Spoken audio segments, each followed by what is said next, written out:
We'll see how this goes. Yeah. So it should, yeah, so it's bringing us into training mode right now. Let's see if I can change some of the display stuff. Um, yeah, so this is actually kind of neat because I've never used this before. So cool. Does it show like the inputs and everything for you? Yep, It it does? does. Oh yeah, this is really cool. This is just Okay. like trading mode. It is training mode. We've got unlimited time. Your health should come back momentarily. Maybe it doesn't. Interesting. Do I have to set that? I don't know. We'll see. Anyway, let's just play around for a little bit first, okay? Yeah. Let's Your button's okay? Yeah, I think that. Let's see. I think there's a little bit. Yeah, I think I'm just adjusting to the online, Yeah. the input delay. Yep. It's real. This is actually pretty It's, good, though. it's very real, but yeah, it's not bad. I'm like, Yeah, I've I'm never like used just the online training modes. This is handy. oh cool, you can like dojo it up now. That's awesome. Yeah. So it looks like... Can you just do me a favor and instant kill me real quick? I want to see... Well, actually, I guess that would work in training mode, too. Da-da-da-da-da. Dizzy's instant kill is so good. I love it so much.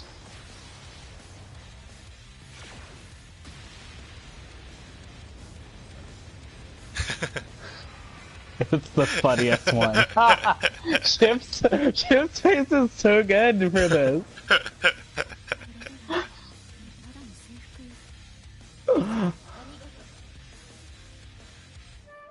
Interesting. So I'm guessing in this mode, in like online training mode, it just gives us, it Oh, lets us okay. do like rounds, like round after round after round, but it's not, it doesn't look like it's restoring our health or anything.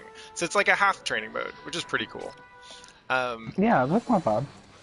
so earlier today I was asking you about character stuff. Do you want to give Dizzy a go? Do you want to give a couple different characters a go? Do you want to try Eno? What do you feel like? Yeah, I kind of want to give a couple of characters a go. It's hard, without actually like playing the character in neutral. Yeah. It's just like it's so theoretical. So I was kind of like more interested in, after like being like, oh, maybe I haven't really thought about how that character plays. Hmm.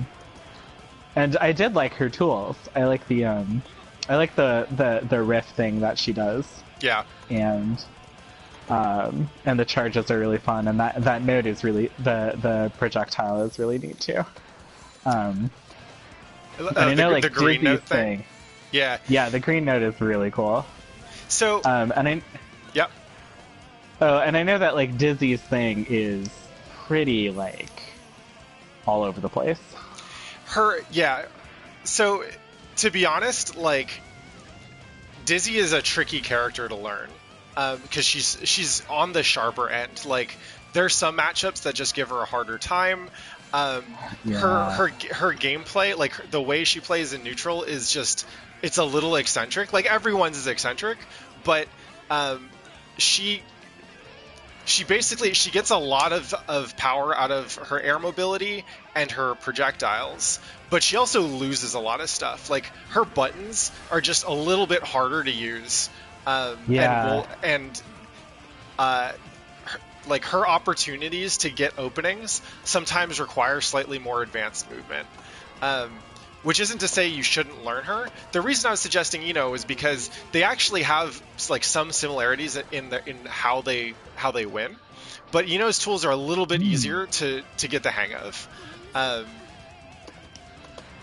Now, the number one thing that I tell folks when they're learning Guilty Gear is just to if there's a character that stands out as like this character motivates me to play the game, then play that character. And if you think that might be Dizzy for you, then yeah, stick with Dizzy. But if you want to play around a little bit, we can do that too. Okay? Yeah, I feel like it would be fun to play around since I really have not played this game in a really long time. Sweet. Um, Okay. So yeah. Mm-hmm. Oh yeah, you go ahead. All right. For now, I just want you to get used to chasing Chip around the screen and trying to hit him. Okay? Okay. And if you have Can questions, do. do not hesitate to ask.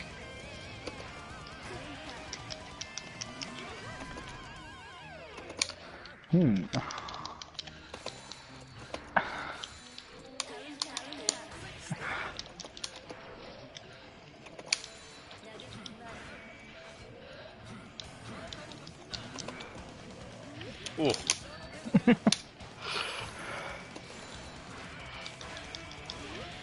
Nice.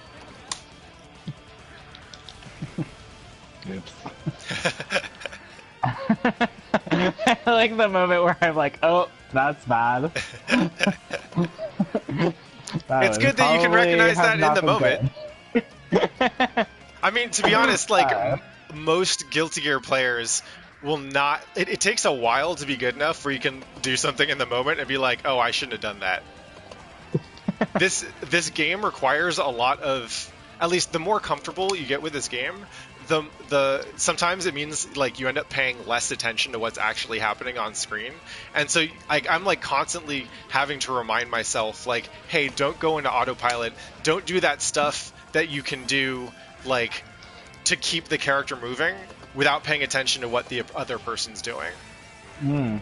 Like, these characters are very, like, flow state-y.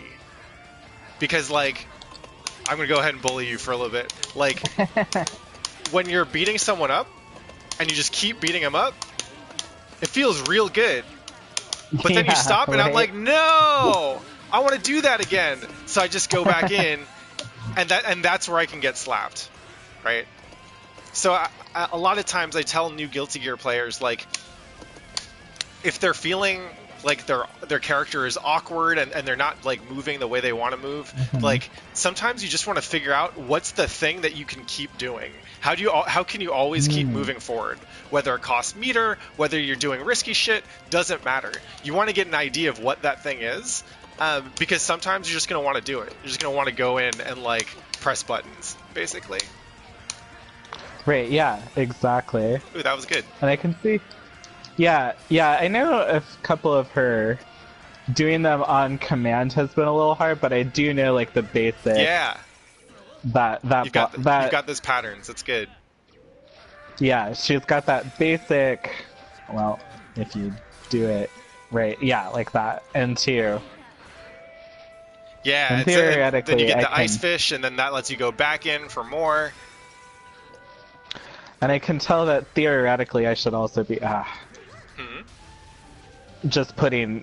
I could also just put one of those fish out. Yep. But if I do hit you with the ice thing, I kind of have...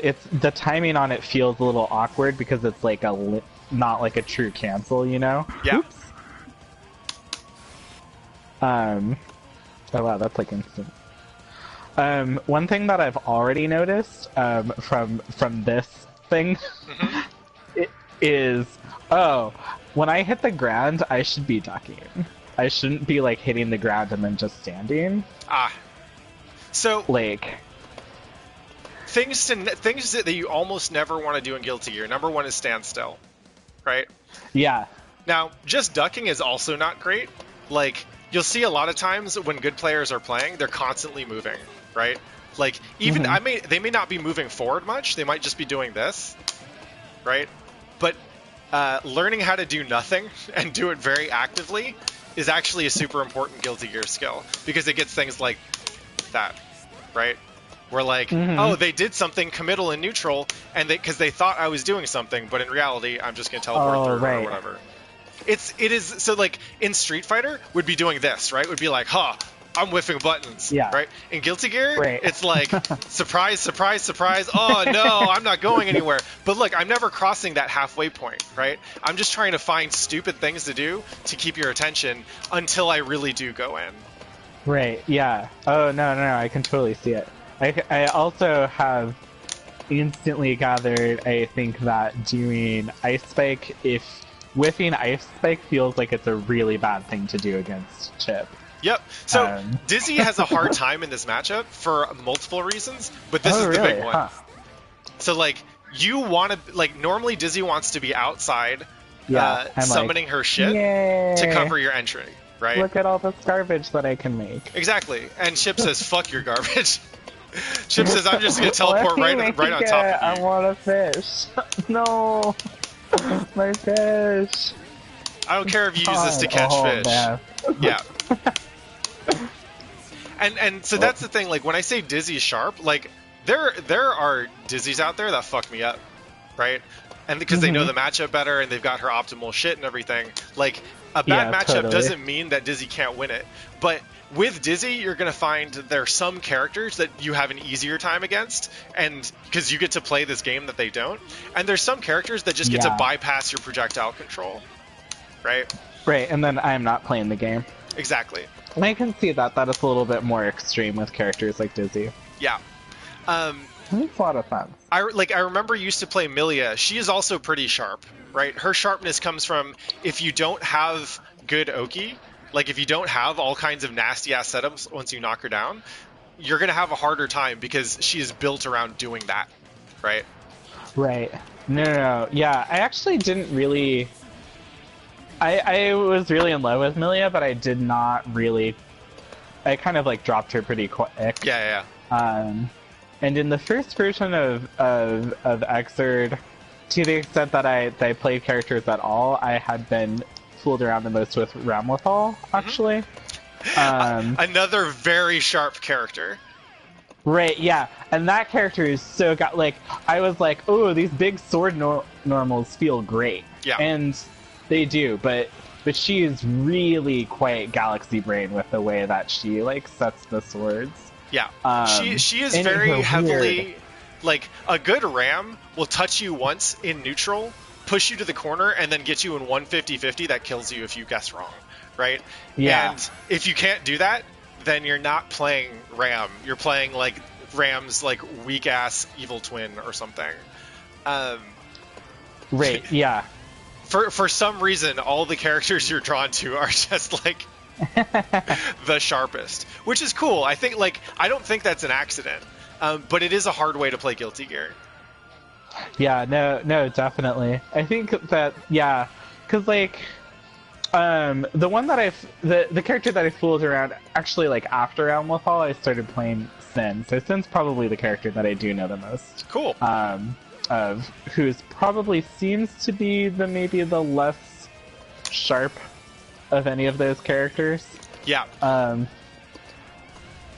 With Sin, I would say the thing you have to pay attention to is basically the food meter, right? You get to feel awesome a lot more than other characters in this game get to feel awesome, because you basically have two resources that you can spend between food and tension to do cool shit, right? But then what you'll find is as over-enthusiastic young men are wont to do, you will expend your energy too quickly, and then you will find yourself without when you need it the most. So here, let's hop out of this real quick. Oops. I'm changing the color of my arcade stick by accident. So we're gonna hop out real quick, and actually, can I change characters from here? No. So let's go ahead and let's start with Ino, because I want to mess around with her a little bit too, and then I want to see your set. Yeah. Okay? Yeah, let's do that. Great. All right. So in order to, you have to press start or options or whatever and go to character select to change your character. Okay.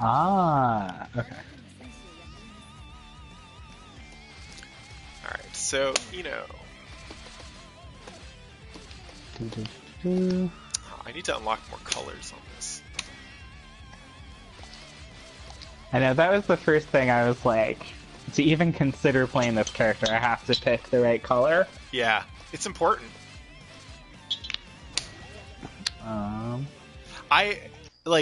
No bullshit, I found my chip color a couple months ago, and I've been playing better since then. Just feels right. Yeah. And when other people take my color, I feel like garbage. But it's okay. It is a cost I'm willing to pay. Okay. All right. So we got Ino. Have you ever played with Ino before? I played for Ino for 15 minutes. Right before this stream. Yay! That is the right amount to play Ino. And I figured out. Let me tell you what I learned. I learned Oh, Wait. Well, in theory, I did once do. I did a couple of times. I did the the combo from her air heavy slash into what the fuck this thing. cool. So you have already noticed what is perhaps the defining aspect of Ino, which is her ground dash, right? This crazy thing. Yeah. I also found out that you could do this with it, which is crazy. Yeah. I just goodbye. We have to go now. Our planet See you needs later. us. So Wait, this is good. oh, hi Irene. You want to say hi to Aevee? Hi, Irene. Hi. Aevee says hi. Stream can also hear you, sweetheart. So the defining aspect of Ino is her air dash. Obviously, it lets you do some weird shit like this. I don't actually know what this approach vector is good for, but the low to but being able to hover low to the ground like this gives her obscene high-low mix-up potential, right? Right. Yeah. Totally. Basically, as long as you're close. So that was kick slash, which is a decent thing to do, right? You can basically decide to go high or low very, very quickly, and it is very hard to deal with as someone who's trying to defend it, right? Like, just go ahead and dash at me and press buttons. Oh, here's a question. I have a question right off the bat. Yeah. So it makes sense when she's like doing this nonsense. Hitting high feels really easy, but actually, how do I hit low from this? Because otherwise, there's no mix-up, right? Yeah. So yeah, if you were just able to hit high, then it would not be that great for mix-ups. What you want to do is dash and then land low kick. This thing is nasty. Okay. So just... Yeah. Is that fast enough? Or it's fast enough to be nasty. And so the thing is that when you come in high, you have a choice, right? So like if you're just doing hard slash, the mix-up is less mixy because you're basically saying I've got one attack, right? Yeah, exactly. If you start with her lighter attacks, right, like punch or I think kick is probably a good one, right? It's like kick slash. You'll usually get 2 hits. Oh. Right. And so the mix-up isn't just am I hitting high or low? It's how many times am I hitting high, right? Oh, I see. Oh, wow. Yeah. So right off the bat, suddenly a lot of things make sense. Yeah. Like you can know very little about. Nice. You can know very little about Guilty Gear, and with Ino, you already have a high-low mix-up, right? You can go and then right? Oh, yeah. You can stay in their face, and then the other thing to know is this, right? So it's quarter circle back and punch. You can steer it up and down, and it gets more hits the longer it goes, right? So there I had to hit it. I had to block it for like 5 or 6 hits. If I'm closer and you do it, yeah. Oh, and thank you, Josh, for pointing out her air dust. Oops. Also stalls her timing a little bit, so it can help you stagger the timing of her high-low. You're like or probably off slash. Oh. Yeah. Yeah. So there's 3 highs, right? So right there, like. You have a whole bunch of high-low mix-up potential. Like this makes you instantly dangerous. I don't care if you're like how good or bad you are at fighting games. If you can get that much high-low mix-up potential off just being able to run up and press buttons, you're pretty fucking scary, right? And you've probably figured out by now that like the most basic level of her game plan is just this, right? Right. Yeah. And into that again. Hey, right? It's very similar to Dizzy, right? Except now you have this like super nasty high-low mix-up. Yeah, you have this like, yeah, the pressure is a lot less complicated by being so aggressive, because with Dizzy's whole deal from, you know, just the research, watching matches and stuff like that, is that she just, the sheer number of projectiles she has, plus those like bubbles and their delayed bullshit, is kind of seems to be how she does it. And then she puts throws in there. And she does have like that high-low potential, but she doesn't do it nearly as quickly. And her normals are not as good. Clearly.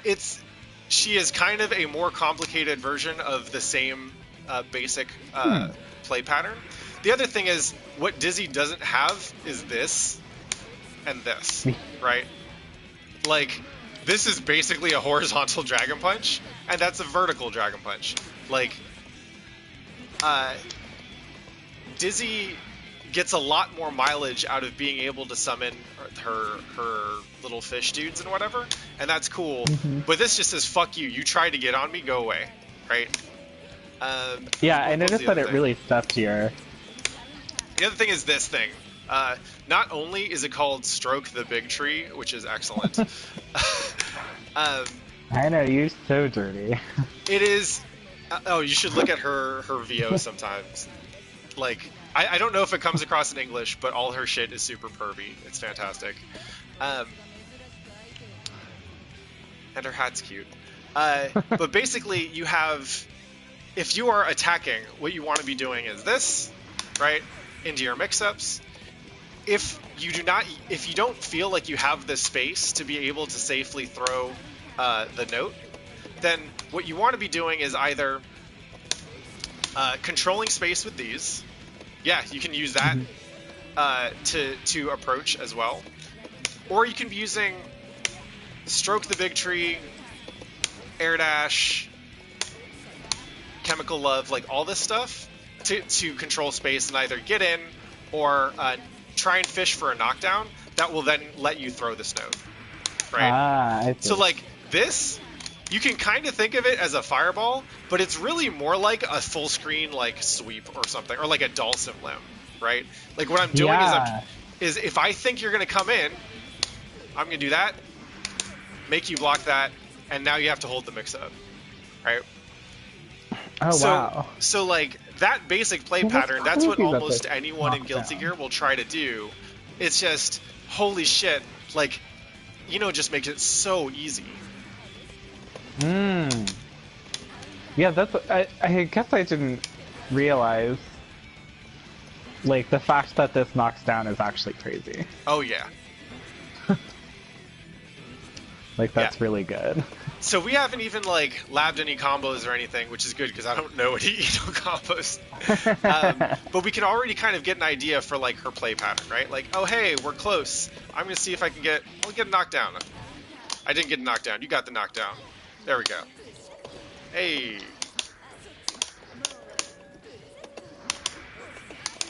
Nice.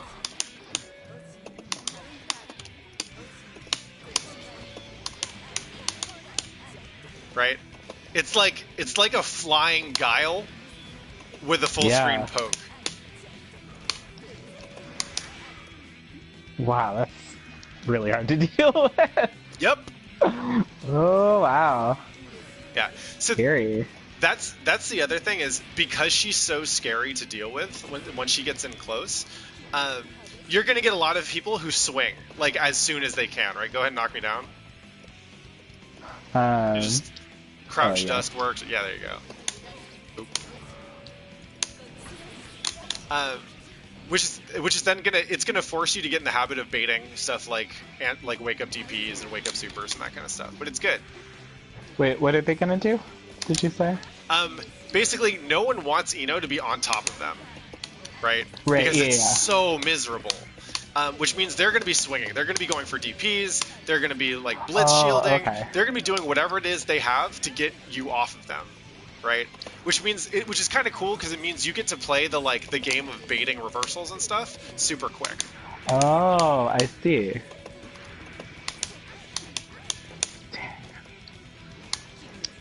God, that's Yeah. so fast.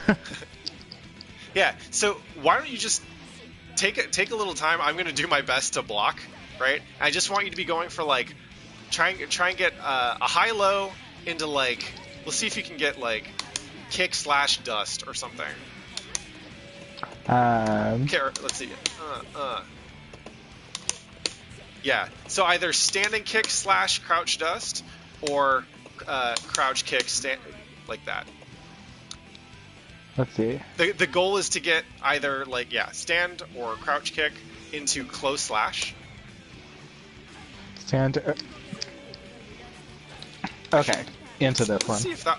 That does work. Oh, so you can just do crouching the whole time. You can do crouching kick slash dust. Yeah. Yeah. Okay. Oops. So, whatever into crouching kick slash dust. Okay. And then when you knock me down, instead of going straight on top of me, throw another note. Make me stand up into the note.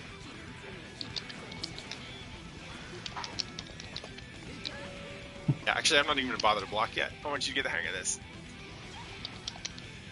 Okay, let's see.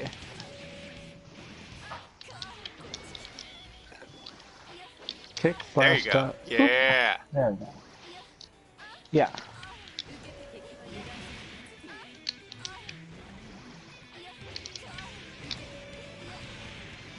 There we go. Perfect. There it is. Okay. So I could... Aevee. I know just enough Stop Japanese. fucking mashing. Did you hear it? I can see it. I'm trying to do... Okay. Okay. Here, I'm gonna try something real quick.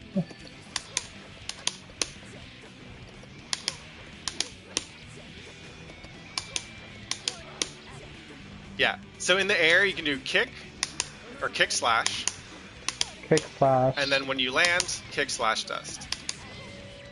Okay. Kick, slash, kick. Okay. Kick, slash, oops. Ah.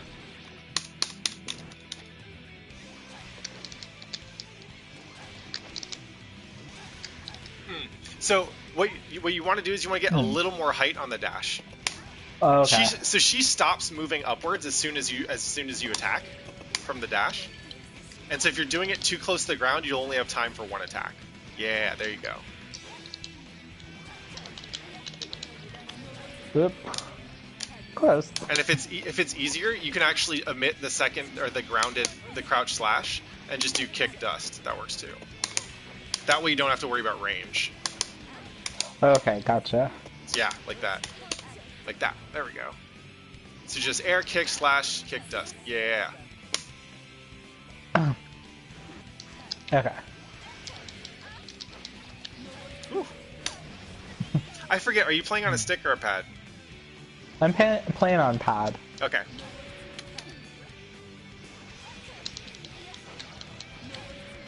Yep. Okay.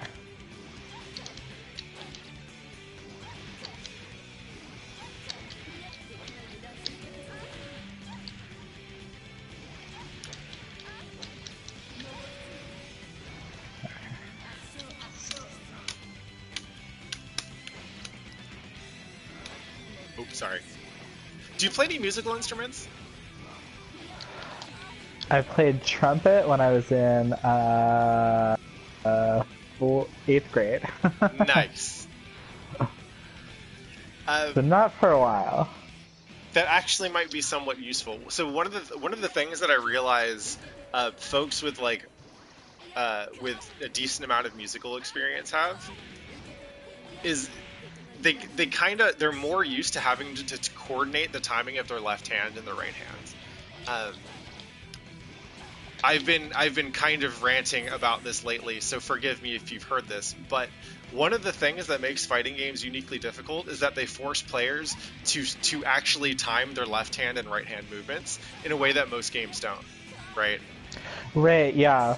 Like The crouch the doing crouching, alternating crouching and standing moves is hard. Yeah. And so is like jump cancels. That's why it's hard. Okay. Yeah. That actually does kind of help me. Yeah, it's understand why that's such a big pain in the ass. You're not used to thinking about it because most games will pretty much decouple what the left hand is doing from what the right hand is doing, right? You are aiming and with one hand and shooting with the other, and if you mistime the button presses, you will just get a shot that goes somewhere else, right? You will not get a completely different action. And fighting games say, no, fuck you. Get the left hand right, or get the left hand input first, and then the right input. And if you get it wrong, then you'll get some other bullshit.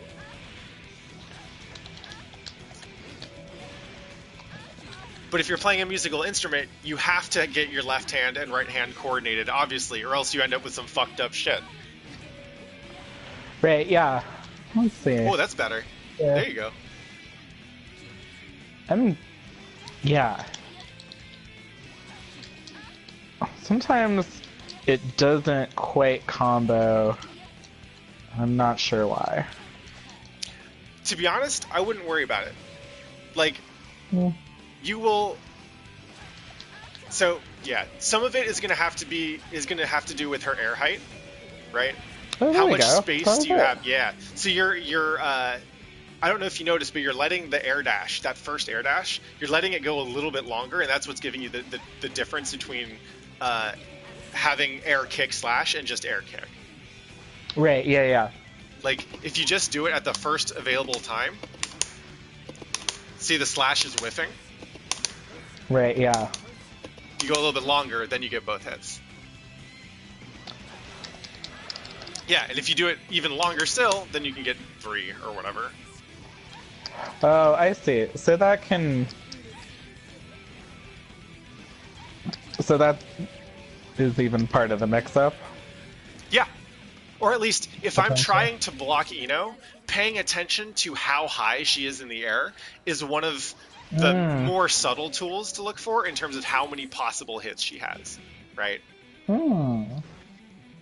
Because what happens is in this game, there's a minimum height that you have to be at to do attacks, right? Right. And if you dip below that minimum height, you'll start your landing animation before the attack completes. Right. I was actually talking with Matthew Seiji about this, but I was just telling him about fighting games because he said he wanted to teach me how to do modular synths. Oh, sweet. Because I was like, teach me how to do music stuff. But in doing so, he was like, oh, synthesizers sound a lot like fighting game characters. That was our thesis. I like it. Because they had different ways of a palette of doing things like a certain way. There was a much longer conversation in this, but I thought Krill Factor would appreciate it. Yeah. I have asked Irene to learn some of the Under Night in Birth music on piano. And oh, cool. I have also asked her to learn Under Night in Birth combos on her PC. And she's like, oh yeah, the two are kind of the same. And I was like, yeah. it's pretty awesome. much. I mean, you go deep enough, anything's the same, right? It's just getting good at a thing. Yeah, that's it's the same. Okay, I think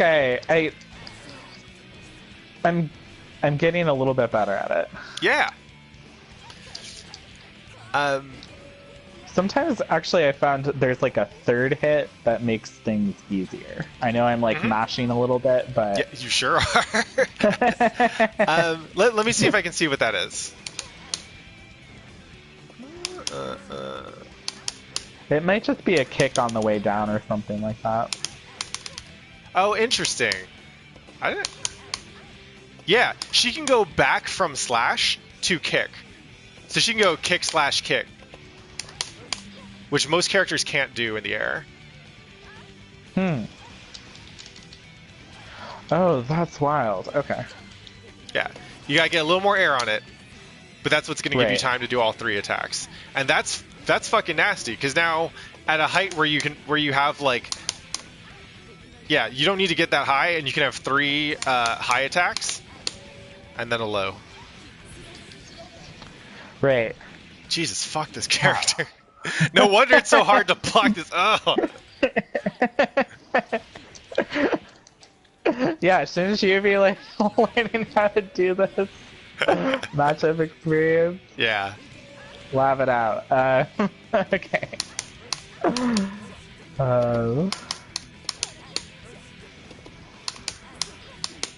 Damn. Nice block. Yeah, so the next thing is, right, especially if I see you blocking, then what I'm going to want to do is land and then go for it again, right? Uh-huh. This is the equivalent of like pressing light punch in the middle of an enemy string in Street Fighter V, right? I'm stealing a turn. Right, yeah. But I'm doing it in a situation where like anyone blocking is going to expect more hits coming, right? So they won't necessarily be thinking, oh, now is the time for me to press a button. Yeah, and I can tell you right now, I was pressing some buttons and that was not what happened. Yeah. So give that a shot. Like, if you see me, yeah. So if you see me, if I don't block your first couple hits, go for the grounded combo. Go for the crouch kick, crouch dust. Mm-hmm. And if I do block the hits, then do another dash. Nice. I was like not even thinking about it that time. It just came out. I mean, that's how it's going to feel, right? You got to get to that point. So can you repeat that again, though? Yeah. So it was like if I block, right? If you see me blocking, like if I go ahead and just stand block, right? Mm-hmm. So yeah. So if you see me block that, or maybe if you see me block the whole thing, so go ahead and crouch block after those first 2 hits. It's tough, right? Yeah. So if you see me block the first 2 hits, maybe the first 3 hits, then when you land, go back for another 2.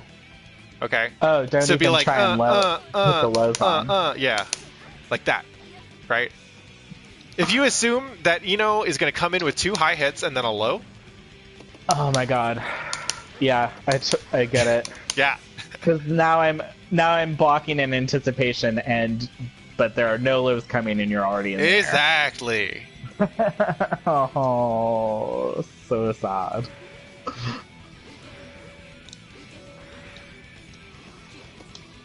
This is really nice. I like that I now understand what makes this character bullshit. Yep. It makes me a little bit more excited about trying to play her. I mean, this is the beginning of her bullshit. If this was it, this would be fine. Like, for a Guilty Gear character, this is whatever. But once you see more of what she gets to do when she hits these things, oh my god.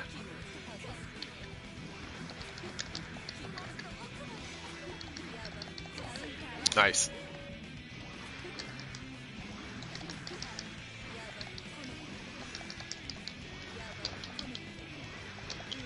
Woo!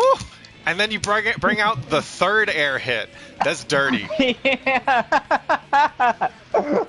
Oh man, it's so funny how I do know a lot of this stuff in theory, but it feels very different to actually do it. Yep. To be like I just saw you get hit by that. Like, oh, it makes sense. That's what it's for. Mix-ups. Mix-ups. I feel like they are one of the hardest things to understand about fighting games, just period. I think if you don't play them seriously, you're probably just like, wow, that looks like a whole bunch of bullshit, right? Yeah. But once you play them more seriously, they become like, oh, this is actually a place where players communicate, right? So what you were talking about earlier, you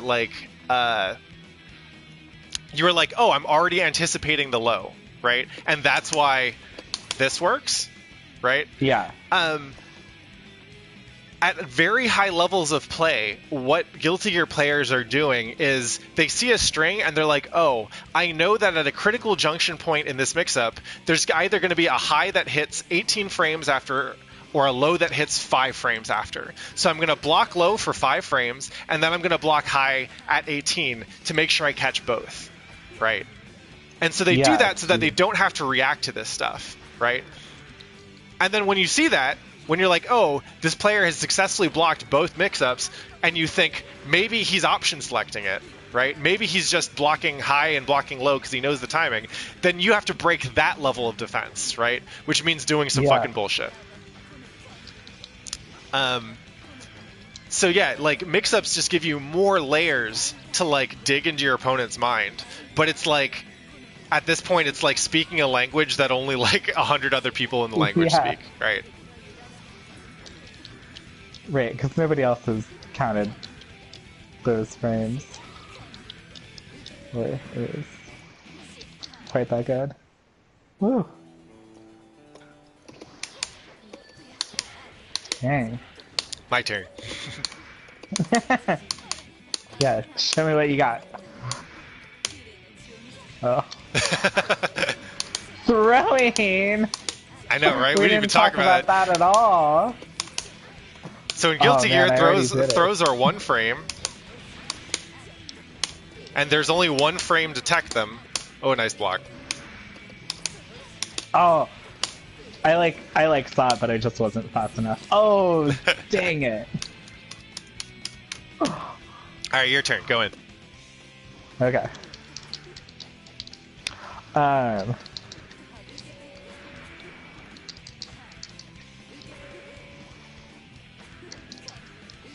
Feel free to use throws to mix it up a little bit.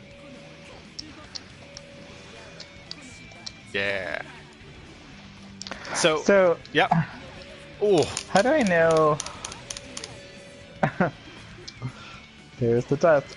So how do I know, like, I guess when I should throw you? Because it makes sense to be like, oh, I'm hitting you high. I'm teaching you that I'm going to hit high, and then I'm not doing that. Oh fuck. And then I miss inputting dust, but it's mixing you up, unfortunately. I mean, it's a fucking mix-up. Like. But it does work because it's kind of like, it actually kind of feels legit. Oh yeah. I think I'm maybe pushing myself back a little bit too much. I think I'm. Yeah. It's her dust doesn't reach that far. The way you want to think about dust is, it is the thing that works when you make them think about too many other things. So, like, pretty much everyone's dust should be reactable, right? Right, yeah. Like, if you just see it out of nowhere, yeah, you know that you're supposed to block it, and if you don't, it's because you were thinking about something else. It caught you sleeping, right? So that's exactly how to think about it, right? You were right. It's like, you get your hits in, but then every now and then you can throw it in just to mix it up. And then there's other, like characters often have specific dust setups.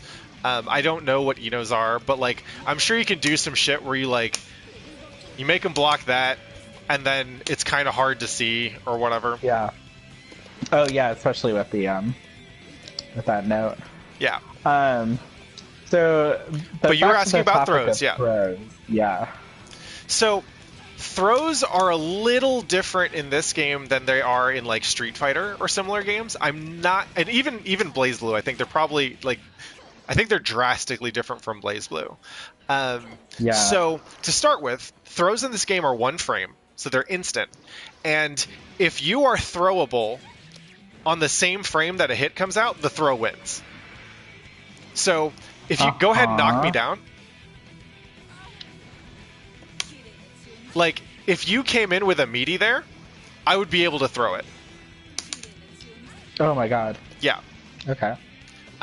So throws are incredibly powerful. This is basically like super turbo rules on throws. Like, they're 1 frame. They're very close to you. There's actually some built-in option selects where, like, and the game actually teaches this in the missions mode if you ever want to check it out. But, like, Normally, yeah, I was hearing about them. normally a throw is in this game is forward hard slash or back hard slash, right? And what the Right. game is doing is saying, hey, are they in range for throw? If yes, get throw. If not, do attack, right? So this is the classic Street Fighter option select, right? If you're outside the range of a throw, then I'll just get this instead, and if that's a good attack, then hooray, and if not, then I'm screwed. You just baited out my hard slash. What this game lets you actually do is you can press any other normal, and if it's a valid attack, you can press it at the same time as throw. So like forward punch, for example. Right now I'm pressing forward punch and hard slash at the same time. So if you had if you had jumped, it would have said, "Oh, you can't throw, but you can 6P." So it'll get the 6P instead. Oh wow! Yeah, that's a rather advanced thing that you don't need to worry about right now. But suffice it to say, like throws have a lot of very specific uses in this game. So one is to get the fuck off me, right? Like you can you're guaranteed to be able to throw any meaty that if they're within a certain range. Throws are also really good anti-air because they're one frame in the air as well. So if you go and jump... Oh, yeah. I see that happen all the time in matches where people just go like, oh wow, we throw escapes. Yep. Yeah, it's because, like, if you look at Ino's anti-air options, she has this, right? She has this. She's probably got some other shit, like she's probably got some good normals or something. Oh, she has this weird thing, right? Yeah. That's really good for like for resets and combos. But so if I try and 6P you, like go ahead and jump at me. Or yeah. Yeah. So if I try a 6P you and you stick with it and you press a button or whatever, yeah, 6P will work, right? But if you air dash back or if you air dash over me or whatever, 6P is gonna whiff and maybe you can hit me, right? Yeah. So there's like 6P is a gamble. It's a pretty good gamble, but it's still a gamble. Air throws are probably the highest percentage anti-air in the game because I don't have to go for it until I'm close to you, right? And it's one frame, so if I get it right, it's great. So if I'm like dashing at you, you would just jump in the air and throw me? Exactly. The other thing is because I can do it with back and hard slash. Yeah. And because I can do it with back and hard slash, if I fuck up, I'll probably just get block. Oh, yeah. So I'm just going to jump right now. I want you to try practicing air throws. This is going to be a little tricky. Well, actually, on a pad, it's easier. But this game is pretty strict about air throws. You can only do left or right. You can't do any diagonals. And you can't do it out of an air dash either. Oh, that's interesting. Yeah. Oh, okay. Nice. But so you were asking about throws in general, and one thing this game does have, because throws are one frame, there are a bunch of situations where you will be invincible to throws, where you wouldn't be in Street Fighter, for example. Mm-hmm. So like, in Street Fighter, it's super easy to go for like a tick throw, right? Like, yeah. Now, if I just since throws are one frame, and you can see this if you like, when was the last time you played Super Turbo? Never. Okay, so tick throws in like classic Street Fighter 2 games like ST are fucking bullshit because they're one frame and throw ranges are really long. In this game, they'll let you be invincible for a little bit after blocking, after getting hit, or after getting up. Also, jump startup is throw invincible. So, ticking is a little bit harder. Now, Ino still has a pretty easy time with it. Nice. But what you'll want to be doing is stuff like that. And see, there, I was a little bit too fast on it, so it gave me the hard slash instead. Okay. But yeah, if you're like if you're doing the pattern we're working on, right? You just want to allow a little extra time for the block stun to end before you go for the throw. That's the thing to keep in mind. Okay. Nice. And yeah, it's a very good wake-up tool. Oh.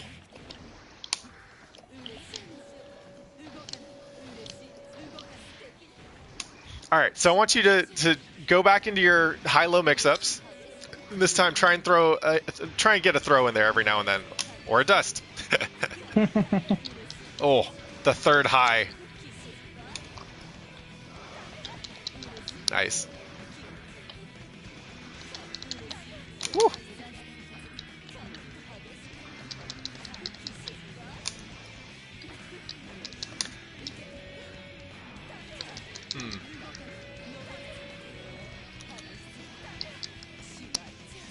Nice. So okay, so yeah. you said a longer pause, but yeah.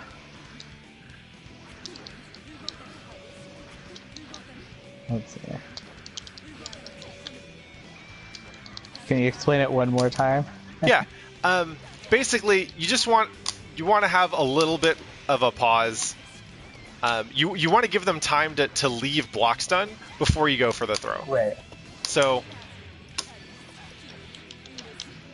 yeah. So there, I think what you did there, what I'm noticing is you're getting a lot of this, which means you're probably pressing hard slash before you're pressing forward. Oh, I see. Yeah. Or if you're holding back in hard slash, then you're walking out of throw range. Oh, okay. Yeah, throw range is pretty short in this game. You need to be like real deep in there.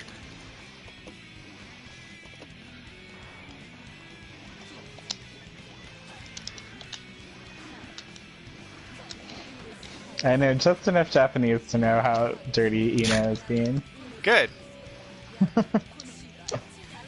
Oh yeah, I think I am walking back out of throw range.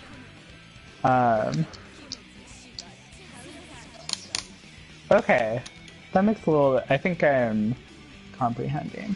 Mm-hmm.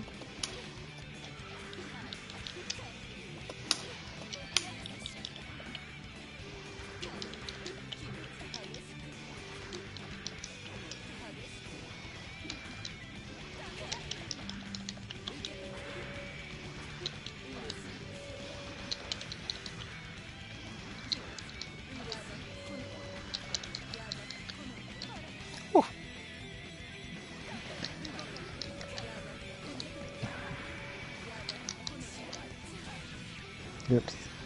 And that's definitely bad. Definitely should not be holding back and doing it. Oop.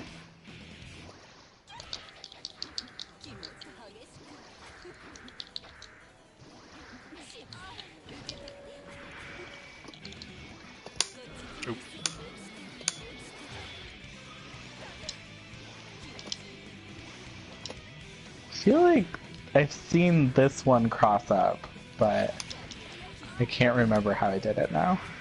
Wow, I'm just like sometimes doing it. Heck yeah, you are. I think the kick will cross up this like knee thing. But to be honest, like Guilty Gear is pretty light on jump-ins that cross up, like a Street Fighter style cross up. And like the main reason is if you air dash. So if I jump normally, go ahead and just stand still real quick. If I jump normally, notice that it doesn't update facing, right? So I'm facing the whole direction. They're the same direction the whole time, right? If I air dash over you, when I exit air dash, it updates facing. Oh, huh. So you can, if you time your button press correctly, anything can cross up, right? Just press the button a little bit. You want to leave air dash first. Yeah. There you go. Yeah.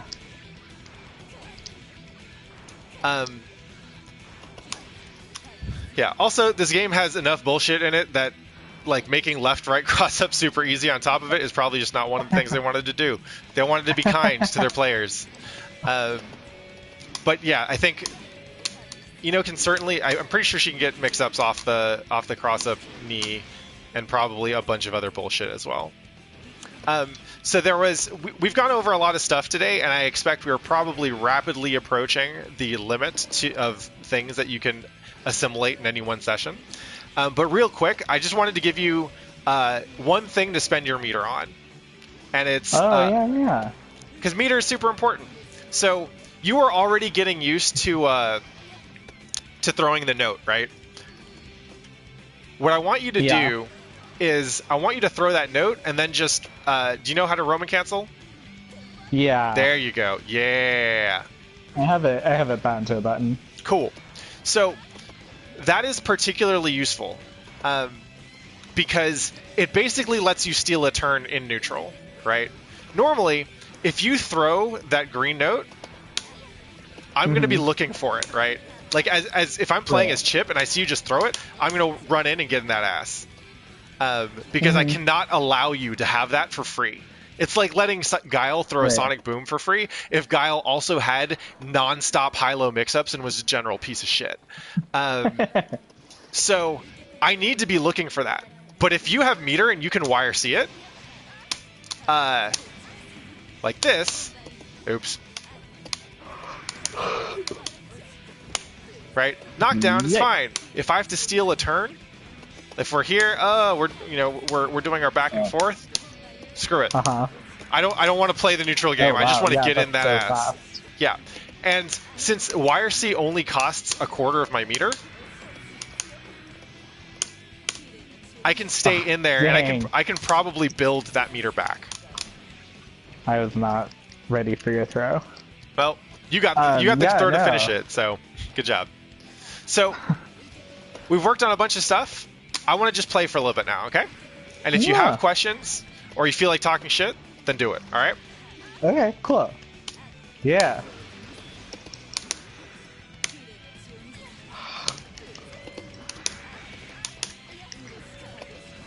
Oh, so when it comes to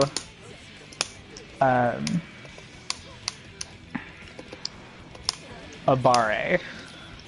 Yes. Also known as pressing buttons.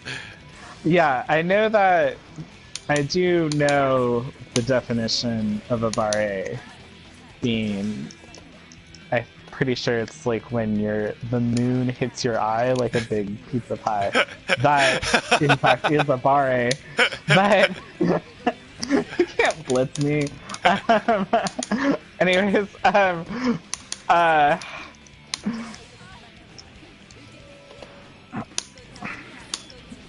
anyways, so like pressing buttons. Yeah. When should I press a button? So because otherwise you will do everything to me. Yeah. Ooh. I know you didn't mean to do that, but I'm still impressed. Thank you. So the short answer is 90% of your buttons you never want to press under pressure. Yeah. There are maybe 10% of your buttons that you want to keep an eye out for, and it's essentially like, hey, what's some of your fastest normals? Right, yeah. It's usually going to be stand punch or crouch punch. Her crouch kick is also reasonably fast, but probably not great for Abare. But in general, like the safest thing to do if you're defending, so the longer, go ahead and just attack, right? Like just run in and keep the pressure going. So you have a certain amount of pushback when I block these attacks, right? Right. And the pushback gets higher as you use heavier attacks, right? So you're pushing for yourself further when you're using like slash or hard slash instead of punch and kick. You're negative after most blocked slash and hard slash attacks, right? Right. Oh, yeah. So if I was going to push buttons, like because of the Gatling system, there isn't a great place for me to push buttons here, right? Right. If I was, it would be after something like a blocked hard slash, right? I could do that. Like this seems reasonably fast, right? So maybe I'm sitting here and I'm just waiting for you to like go ahead and come in. I'm gonna wait until later in your string. All right, yeah. So the note was good. It would stuff buttons. That was all right. Yeah. Oh yeah, that's pretty. So like in general, you want to get in the habit of blocking a couple attacks. Like for me, the gold number is like 3. If I block 3 of your normals, or maybe it's like then. 1 air normal and then two or 3 grounded normals, that's when I get to think, oh, it might be my turn to do something, right? But even then, if I'm in the corner, and most of the time when you're blocking, you're going to be in the corner. If I'm in the corner, Yeah. like, let's say I press a button, it works out, that's great. If I press a button and it doesn't work out, I probably just got counter hit, and I'm in the corner, and I'm just going to eat a world of shit, right? Right. Yeah. The way that risk reward works in this game, if I'm in the corner, everything you have is dramatically more potent. So my first thing is don't get hit, and my second thing is get the fuck out of the corner. And neither of those have anything to do with pressing buttons, right? Like, pressing buttons is antithetical to my goals, right? What I want to do is just block until you're done, and then, like, instant air dash out, or jump out, or whatever. Okay, gotcha. Right? Like, maybe I super dash. Now, you do that enough, that's going to get predictable, right? Because right. You're coming in, you go ahead and do your pressure strings, right? Like, if you know that I'm coming in on you, then you can start to plan for it, right? And you can air throw me and keep me in the corner or whatever. So I'll have to deal with that. But as a base level, the main thing you want to be thinking is, hey, how do I get the fuck out of the corner, right? And that's going to be usually block 3 or 4 hits and then jump out. Maybe FD jump and then air dash or whatever. Now, gotcha. Okay. I say that, but as a character with a good DP, I fucking DP all the time. And I blitz way too much. Like, Chip actually has a thing where he can cling on the wall and hop out. And I don't do that enough because I'm like, nah, fuck it, I'm dragon punching, baby. So yeah, I'm a huge hypocrite, and I need to take my own advice more often. But basically, like, when you're playing Guilty Gear, look, so real talk, like, if you want to keep playing this game, you're going to have to be consistent, because if you're not consistent, you're going to forget shit, and you're not going to have time to learn new shit, right? And one of the things you're going to run into as a new player is you're going to run into people who just have their autopilot defense, and you're going to get hit by all of it because you've never seen it before. And that's okay. Instead of being frustrated, and especially instead of thinking, hey, when is it my turn to press buttons, treat it like it's a bullet hell boss or some shit, right? Just be like, hey, gotcha. I'm blocking. Now is blocking practice time. I do not get to push buttons until I get the fuck out of jail, right? Because that's what this is. Yeah. You got me in the corner, that's fucking jail. Anything I press is probably just going to keep me in there. Right. And so, like, instead of beating yourself up or being like, when's it going to be my time to do a thing? Accept that you're in this corner, and you're going to live in here for a while, and eventually you're going to get out. And maybe you get out because you lose the round and you have to play another round. That's fine, right? Like, defense is how you get better in this game, and for the most part, like, it's not... Like, pressing buttons is the thing you want to do when you know you have a reason to do it. And it's going to take you a while before you get to the point where you have a reason to do it. Also, like, Ino's defensive buttons are not that great. Like, if anything, I'm probably looking for an opportunity to, like, you stroke the big tree to get out of it, right? Oh, I guess that could... Okay. Or, like, what else? Yeah, once you've blocked a couple hits, like once they're back at this range or something, then you can start thinking, oh, maybe I have options, right? Like if you dash in. I see. If I'm looking for you to dash, then maybe I have a 6P, right? Or maybe I have that. Mm-hmm. Yeah, which does feel like a really good option. Yep. But yeah. Don't worry about pressing buttons. Just worry about getting the fuck away from them, and that usually means blocking for a little bit and then finding something that gets you the fuck away from them. All right, you ready to play a video game? Yeah, let's do it. Cool.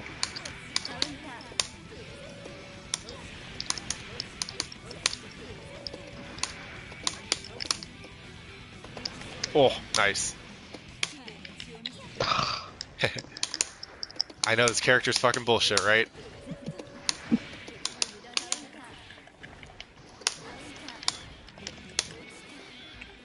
I think that's basically a DP that hits like right above her.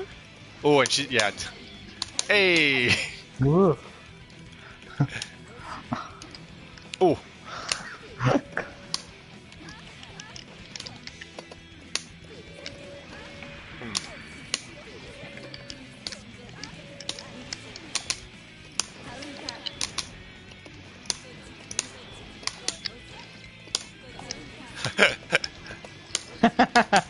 You did the right one. I did the wrong one.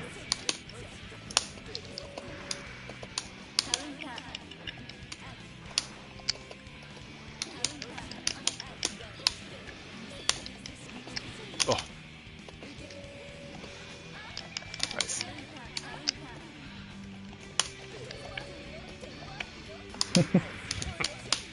Yeah. So make sure if you want to do the green note into Y or C, make sure to finish that input first.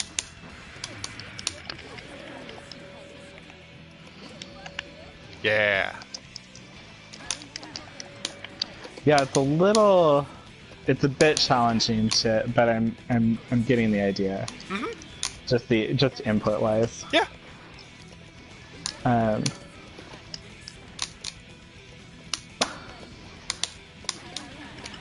Oh, that was not the right time to press the button. Oh. I can see how she can also get over some of that bullshit. Yep. Nice. Ah! Yeah. Stroke the Big Tree is great because it usually beats a lot of the shit they'll do if they're looking for the air dash or the ground dash actually. Yeah. Oh, it's so cool. Like I'm getting like, oh, you're doing this a lot, therefore I should start doing this other move. Video games. Yeah. It is kind of like, I was thinking about this a little bit earlier today. I was like looking up some stuff to watch in for tips and such.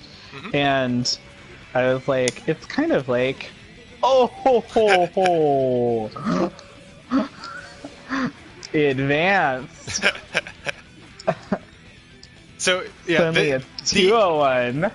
The easiest application of Blitz Shield is if I know you're gonna come in high, just to sit there and wait for it. And since you can hold, yeah.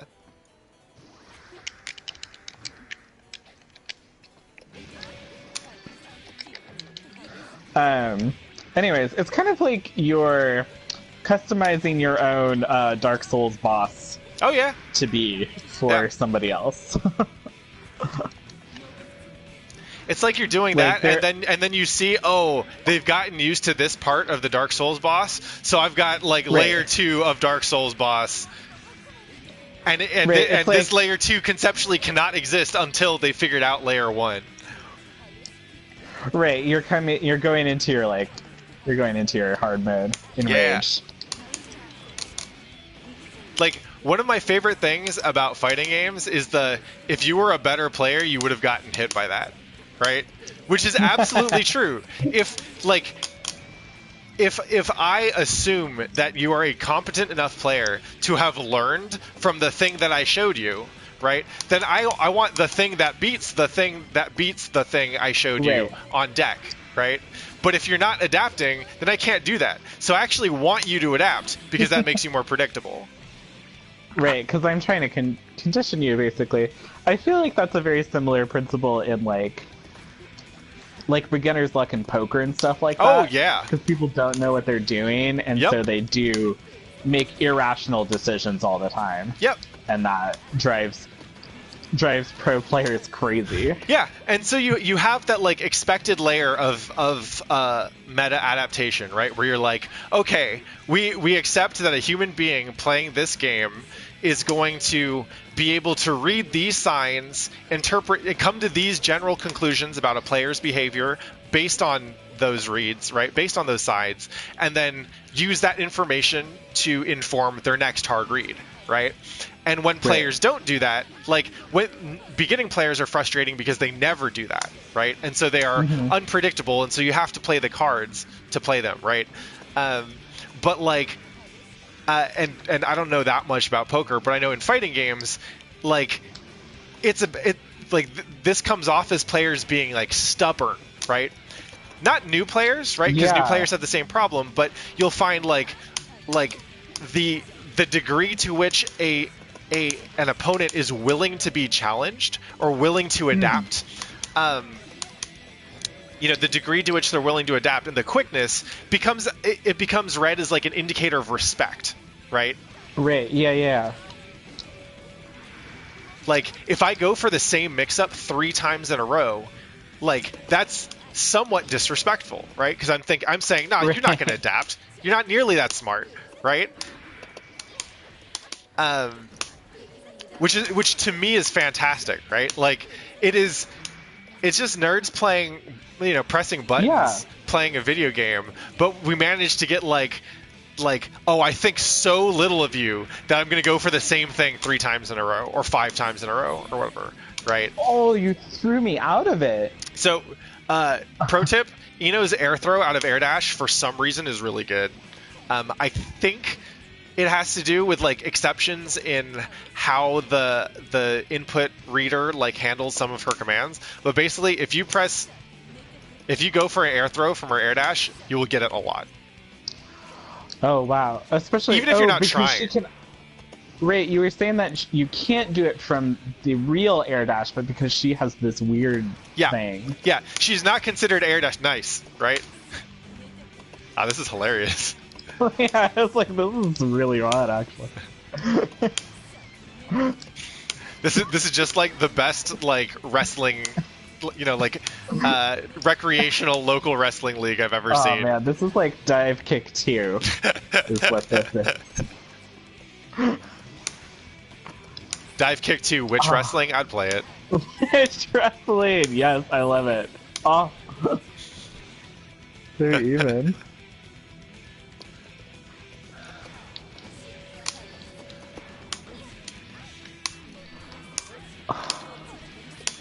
Whoa.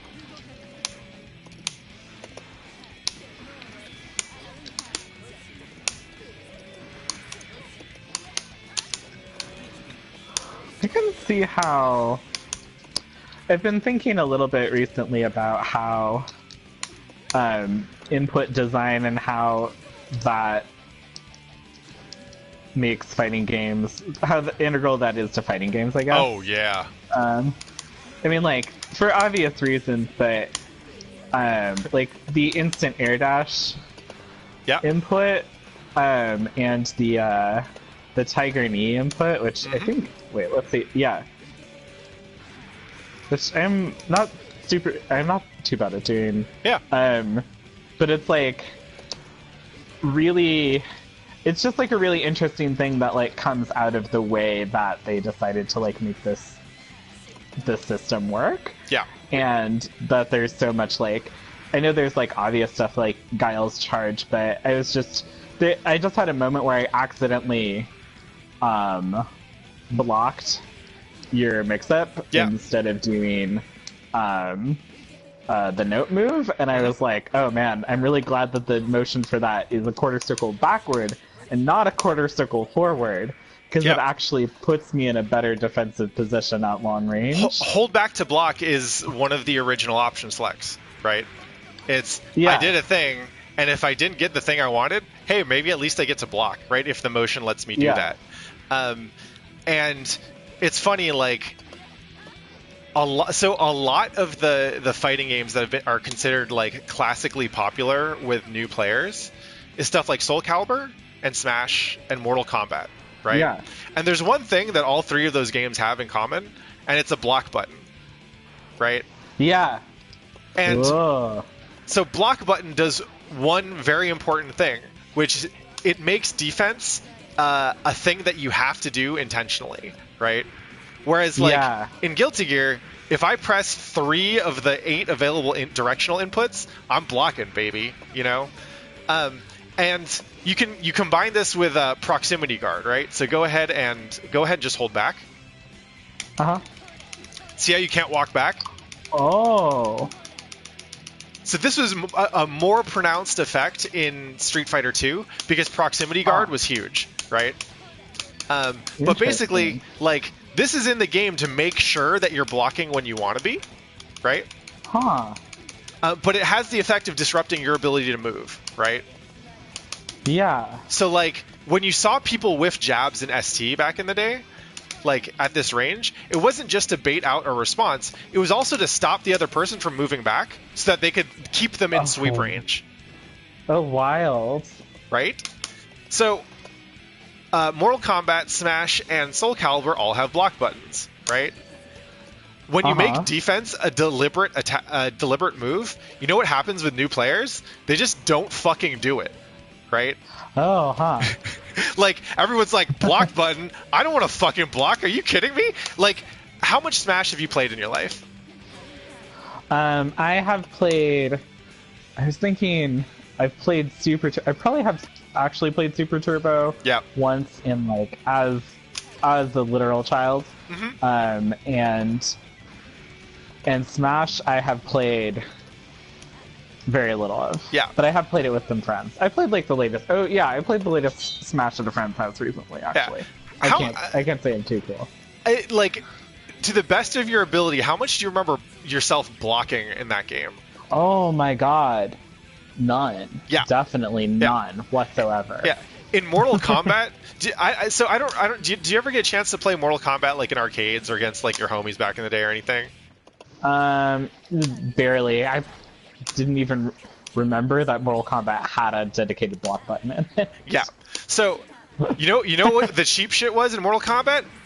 It was this. Sweep didn't have any knockback, which meant that if you did it, you could do it again, meaty, right? Oh my God! And because people never pressed the fucking block button, you could just sweep until someone remembers that there is a block button. And since the block button is in this really weird place, like, and you know, like on a SNES pad or whatever is usually one of the shoulder buttons, you're like, I don't want to press that thing, and so you just get swept forever, right? Like, oh wow, yeah. I'm having fun playing this game where I try to hit you with the note. Yeah. And direct it. Mm-hmm.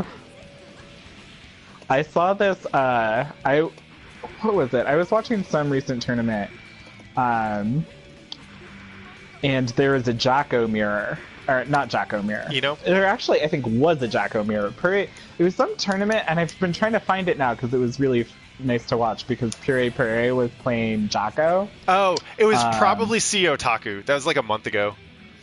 Yeah, okay. I think it was the Otaku. I think Pure played KB Nova. Or Dot Nova rather. And yeah. But anyway, what's up? I can't remember if it was that or not, but I think it might have been that. There was like was there an Eno mirror in that? Maybe I'm thinking of something.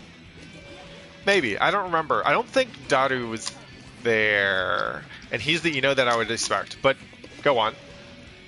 Anyways, long story short, there was an Eno mirror, and they kept on, like, clashing the notes. Yeah. They would, like, every single time they would both do it at the same time, and then they would just, like, meet it.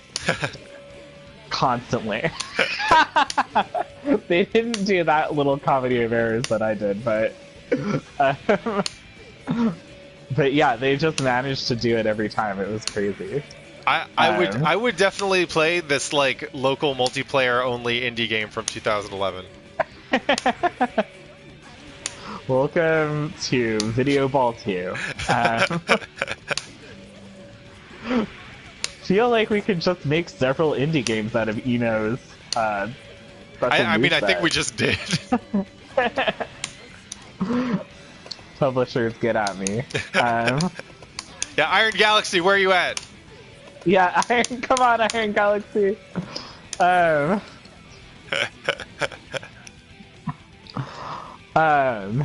That's really wild. Yeah, playing. I did actually think of. So my friend Fern, who I stream with, and we have a pretty consistent Thursday stream. She's been going. Yeah. She's almost beaten Bloodborne. I feel like we may have been like it's been like a year of us. of her learning to play that, but she really wants to play fighting games. Gotcha. Because her girlfriend is like, her girlfriend is Natasha Dawn, TJ Maximum, Joy Lancer. Mm-hmm. So she's like a super big Tekken player. Yeah.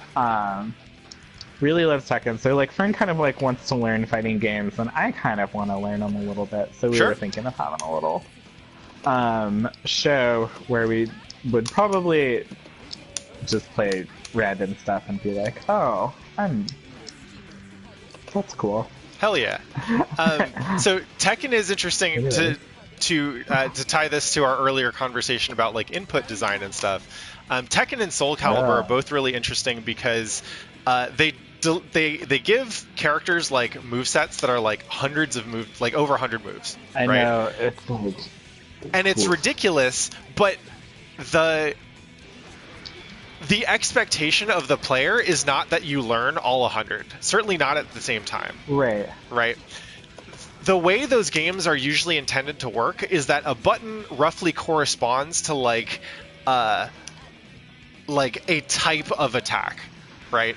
So you have, in Tekken, it's limbs. In Soul Calibur, it's horizontal, vertical, and kick, right? Right. And the idea is that in any given situation, you want to have the option to do, say, a horizontal slash, vertical slash, or kick. Those three attacks will have, like, not universal, but like general properties associated with it, right? So the kick is probably your fastest option out of any given state.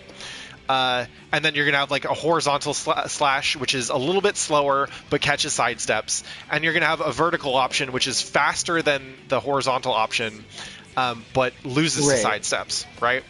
And after you press that button, you probably might press some other buttons, and those will have corresponding effects as well that again, you can more or less expect based on the button that you're pressing. And so the 100 moves is really just out of any given state, like rather than do the same far slash or the same kick from 6 different states, why don't we just give you a different kick? One that looks like it makes more sense coming from whatever it is you just did, right? Yeah, totally. That makes I kind of like gathered that was like partially why. It wasn't like, not like these sorts of games where you're trying to get a specific move, but because they're in like a 3D engine, it makes sense. They want it to they want the inputs to be an expression of intention. And if that intention is vague, if the intention is just, I want to do a thing with this hand, or I want to do a vertical slash from this position, they'll give you something that does that and looks good, right? Right, yeah. And I think it's actually, like, I've been playing Soul Calibur 6 a little bit recently, and I think it's really cool that they do that. It's not the kind of fighting game I want to play, because to me, to get to the point of literacy where I want, where I want to be, I feel like I have to read the dictionary, right? I totally get that. But it's a better experience if you just sit down and play it and try and think about what buttons you're pressing while you're pressing them. Yeah, I've been like, that's sort of like why I was bringing it up, because I was like, maybe we'll get that game and like fool around with it and see what we can learn from it. Yeah. What was the thing? Oh, I just saw this video. I guess I subscribed. This channel had this really interesting like Guilty Gear tutorial. Where it's kind of like, what were they called? Chemical Love or something, maybe. But they had like, it was a really good, interesting, oh my god, that's like the perfect solution for that at the right time. But they had like, so it was a really cool Guilty Gear tutorial. Maybe I should link it or send it to you if you're not if you're not aware. But they just had like this idea where they were like, we're gonna tell you about this concept very briefly, and then like ask you to do like drills. Yeah. Like you should like pay attention to this while you're doing it. I was like, that's really helpful. And I found it to be like really concise and also like really informative about how some basic Guilty Gear stuff works. Yeah. anyways, they had I believe one of their like YouTube fucking algorithm some shit, but I did actually want to see it, and it was I'm glad I jumped. Oh my god! Almost. I blitzed you. Yeah, that's good. I do know how to do blitz. I vaguely understand what it does. But this video was like about like saying like this is why Samurai Showdown 5 was a good game. Because they announced that new Samurai Showdown 7. Yeah. Yo, Samurai Showdown 5 is fantastic. Yo, I was like, this looks dope. It is. And Fern and I had been kind of like, I'd been teaching her some basics using Koihime. Yeah. Because that's like, you know, it's this very like normals heavy, like really basic. Yeah. Super Koihime is like it is in another world it was Koihime is what blew up instead of dive kick, and like I would be there for it. I fucking love like Koihime is a great game to start learning this stuff with. I like have been having I had a lot of fun playing that with friends, and people like kind of like got it and were able to do stuff so quickly. Yeah. Anyways, but like Samurai Showdown is actually like a lot more like that than it is like anything else. Basically. Oh yeah. Or like you basically don't have combos. Yeah, it's like I didn't know about like it was telling me about some of the really outrageous like game mechanics with the like the rage system and like the empty state of mind system. Yeah. And how there are some like really bizarre characters, like a character that holds a button at character select. Huh. Oh my god, I thought I was gonna throw you, but I was wrong. There's like a character, he like holds down a button for a period of time and eventually like explodes, and you hold it down like starting at character select and throughout the match. So I was like, that's a super wild mechanic. Yeah.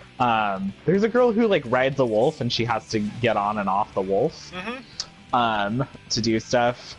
There's some pretty boy dying of consumption. And yes.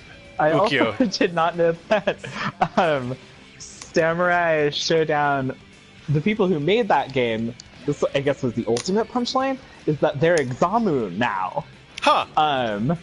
Yeah, like the people who I guess made Samurai Showdown 5 or whatever, like basically now are now Examu, which is wild because I like Examu. They make some really interesting games based on licenses that are really embarrassing and you've never heard of. It is always a trip to me to see where like fighting game developers from like the mid 90s and late 90s end up, because like to go back and play all the fighting games from then, you would think like, oh, it must be easy to make a fighting game because everyone's making a fighting game. Nah, people made a lot of crazy ass mistakes there then, like back when this genre totally blew the fuck up. And if you were lucky enough to be on a team that kept on making fighting games, then you learned from those mistakes. And so there's a bunch of OGs just floating around the industry. Like, what's his name? James Goddard. He's like the creator of DJ from Street Fighter.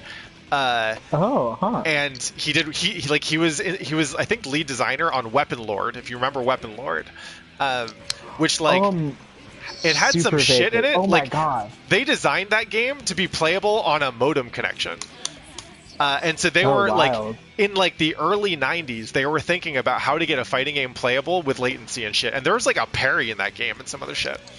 But like I think he worked on like the new Killer Instinct. Like these old fighting game devs never really get to retire. I think they're just like they get someone finds them and they're like I'm back for another rodeo. Knows how to do this? Please help.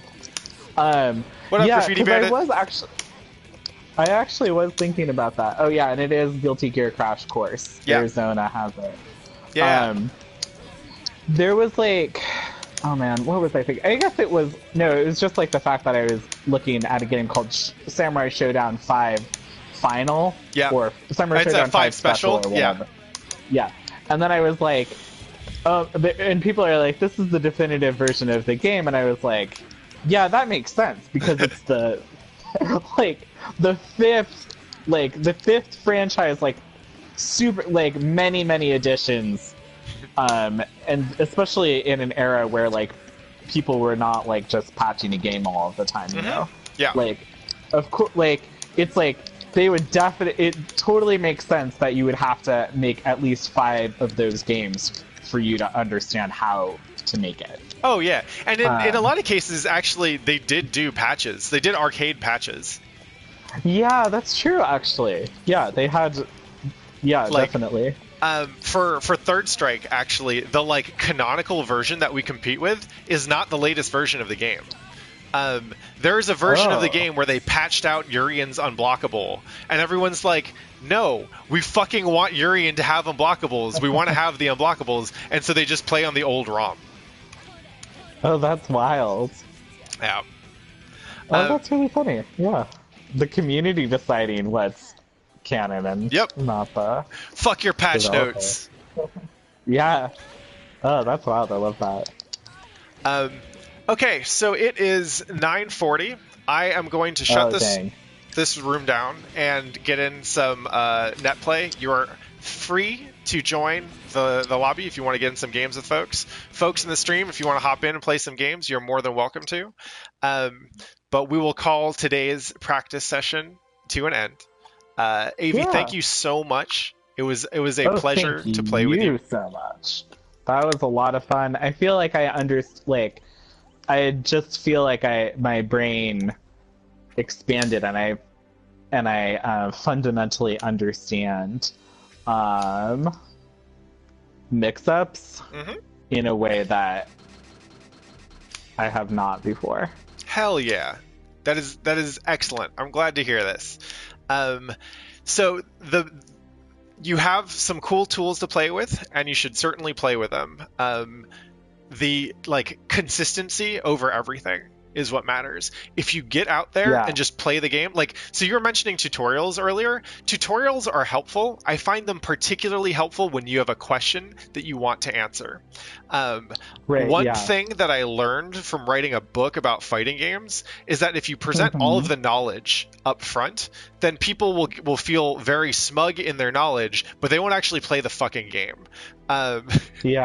So if you would like to continue playing Guilty Gear, I highly recommend that you just get in like 30 minutes to an hour whenever you can, like a couple days a week. Just spend some time in training mode if you don't want to play against other people at first, or like go into training mode and just set the training mode dummy to CPU if you want to play against that. But like, get a feel for Ino's moves. Start to figure out what you like and don't like about the character. If you feel like going online, go online, play some games, get fucking bodied. Like, it's fine.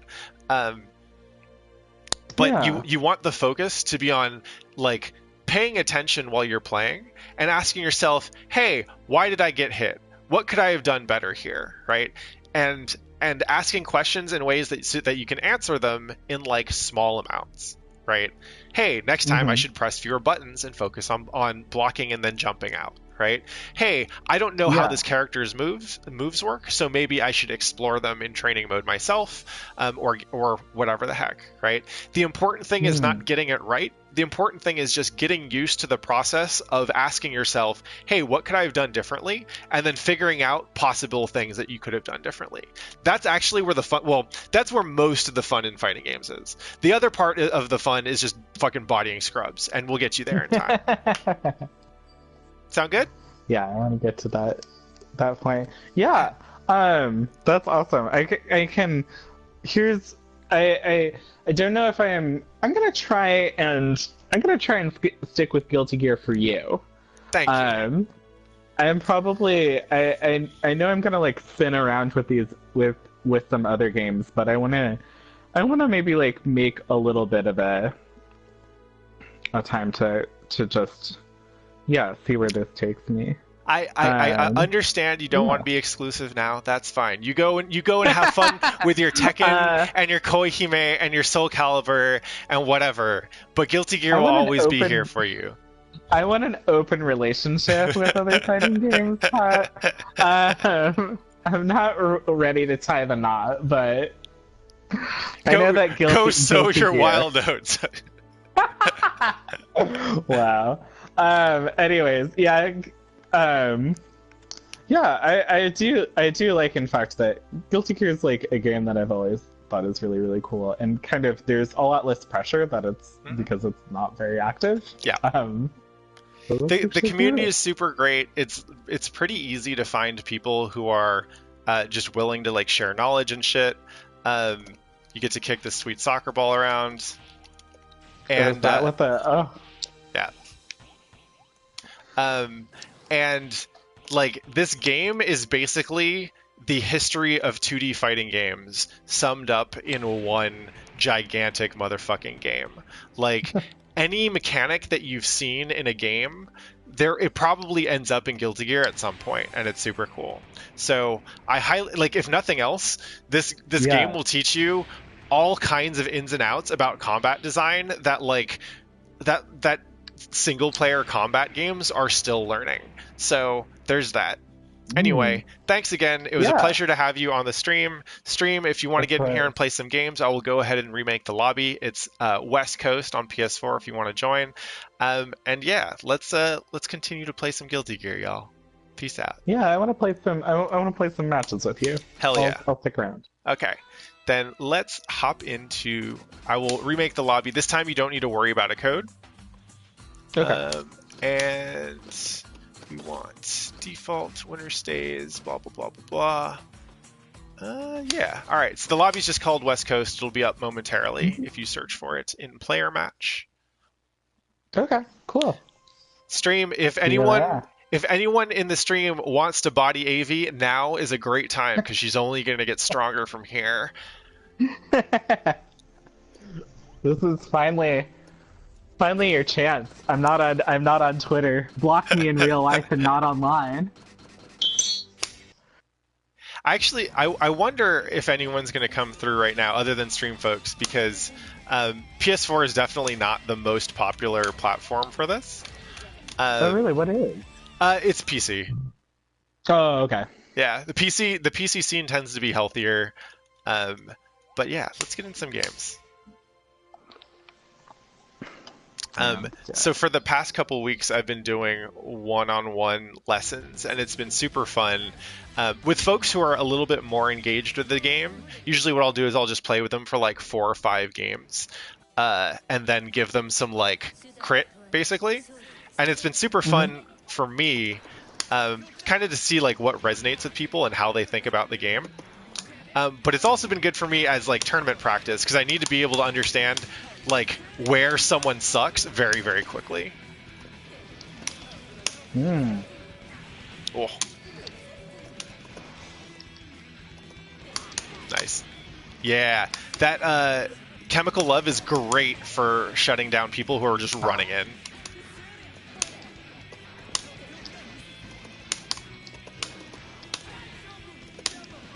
Daijobu.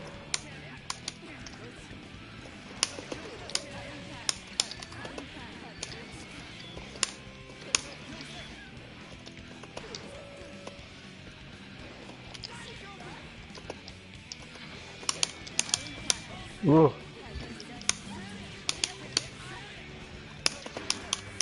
Ooh, nice blocks.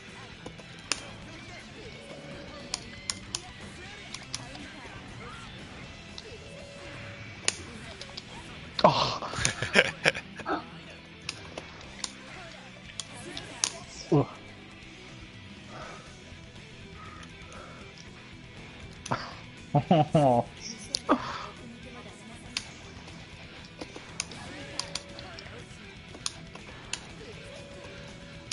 Yeah. In general, this matchup is kind of tricky for Ino because she can't rely on like most of her tools are really good at controlling horizontal space, right? So the space down here, she's great at. But again, Chip has teleport.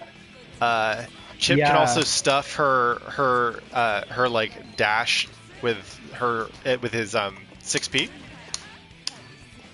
Yeah, you can so easily go under Chemical Love, Yeah. and you're never in the ground for that to work, and you can just go all around the note.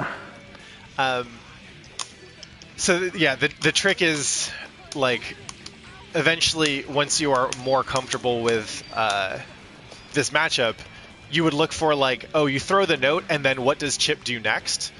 And you'd have something ready in case you guessed right.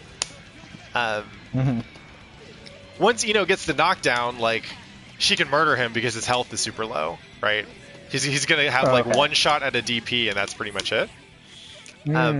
But for the most part, it is a harder matchup for her because she can't rely on those tools to control spaces effectively. Yeah, that makes a lot of sense. Yeah, Chip is so slippery. Chat. You can only call out Aevee if she fucks up. That's true. You have to be nice to me until I do that. Okay. Yeah, Krill factor. So the idea is basically you're going to throw the note. At least if you throw it in neutral, you're not expecting the note to hit. You're expecting it to force Chip to move in a predictable approach. Right. Now, teleport makes that tricky, but if you see me using teleport a lot, you can plan for it. Oof. Yeah. Gamma Blade really stuffs stuff, right? Yeah. It will go through most projectiles and hit whatever's behind it. Oh, wow. Okay. It also comes out. It's weird because it comes out very early in the animation, so it will trade with a lot of stuff. And I can wire see it if I want to make it safe. It's like a little deceptively faster than I thought it was. There's a long windup and there's a long recovery, but it moves very quickly once it's out. Yeah. Less of the stand punch. It's not going to get you much. Yeah, I've been noticing. It is just like a mashy like habit thing, but I'm at least getting like you forcing me to do that mix up over and over again has me instinctively going for those buttons a lot more. That's good. This is where I need to remember a little bit of that Koihime stuff where she's pressing. So the biggest thing, because I know you have some background in like Street Fighter neutral, and Koihime is about as Street Fighter neutral as you get. The main thing, or the biggest thing to keep in mind when adapting to Guilty Gear neutral is when you run, when you jump, when you're doing anything, you have a certain amount of momentum that will carry through into whatever it is you do next, right? So like, I can run and then jump straight up. Look at that. The momentum's still conserved, right? Yeah. Same thing with like, if I run and punch, in Street Fighter, because you don't really have much in the way of momentum conservation, if I had a run, I would want to press punch when I'm like right about to get to touch you, right? But in Guilty Gear, because you have momentum conservation, like you want to press the button a lot further away, because by the time it's active, like if I'm running in with this, right, with my far slash, this is 7 frames of startup. I don't want it to go through that 7 frames of startup right next to you. I want it to be active when I get to you, which means I'm going to press my button earlier. So like in Guilty Gear, attacks, like you think of an attack as having a hitbox, right? And in Street Fighter, usually that hitbox is going to be in the same place because characters don't move much when they do their attacks. But in Guilty Gear, all characters are sliding around like they're on fucking rollerblades. Right? Yeah. So what you think of as like the hitbox on attack changes, right? If like, you might not think of like jump punch or jump forward punch as much of an anti-air, right? It's only active for like 2 frames or something. But look at the space that you cover over, let's say, 2 or 3 frames when you're moving like that, right? Chip's hand is just drawing this diagonal line across the screen, right? If you visualize that with a Street Fighter hitbox, it would look tiny, but the effective space that he's controlling when you account for the momentum is fucking huge. It's like 25% of the screen, right?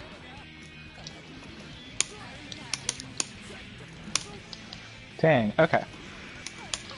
So a lot of Street Fighter players will get into Guilty Gear and they'll be doing like this, right? They'll be like, all right, like let me get that footsies in here, and people who are used to playing Guilty Gear are just like, nah, son. Like I just whiff punished that crouch kick from 2/3, right? Because I ran in on it. Right, yeah.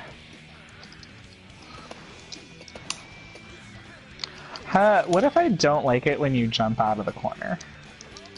And so you want to stop me? Yeah. So, ooh. If I'm in the corner, oh wow, and you think I'm gonna jump out, step one is don't go in, right? Oh, okay. And this is like classic like Ryu or like Guile, like fireball trap, right? Like if you go in, then me jumping out works better, right? Because I can just do that. If you're comfortable like here, you have all the time in the world to react to my jump out and air throw. Okay. Or whatever. You can vertical chemical love if you're like really feeling yourself, right? Okay. So like one thing that a lot of people do with Eno is they'll throw the note, right? Like let's say you get me in a corner and you want to throw the note from like half screen or something. I did see people do that. Okay. Yeah. Keep going. So you don't want to throw the note. You don't want to throw the note from close, right? You want it to be like half screen or full screen because it gets stronger and because it makes the recovery safer, right? So yeah, you knock me down, you throw that note, you stay on top of me, but yeah, then maybe you go for the grab instead, or the air grab. I see. No, that's good to know that the air grab is actually one of the best anti-airs. Yeah. So learning to air grab is tricky.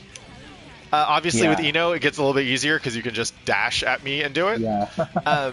But you could also consider just like pressing like jump forward kick or jump forward punch, right? Like both of these will control a shit ton of space and probably beat whatever it is I have ready to go. Okay. Oh my gosh.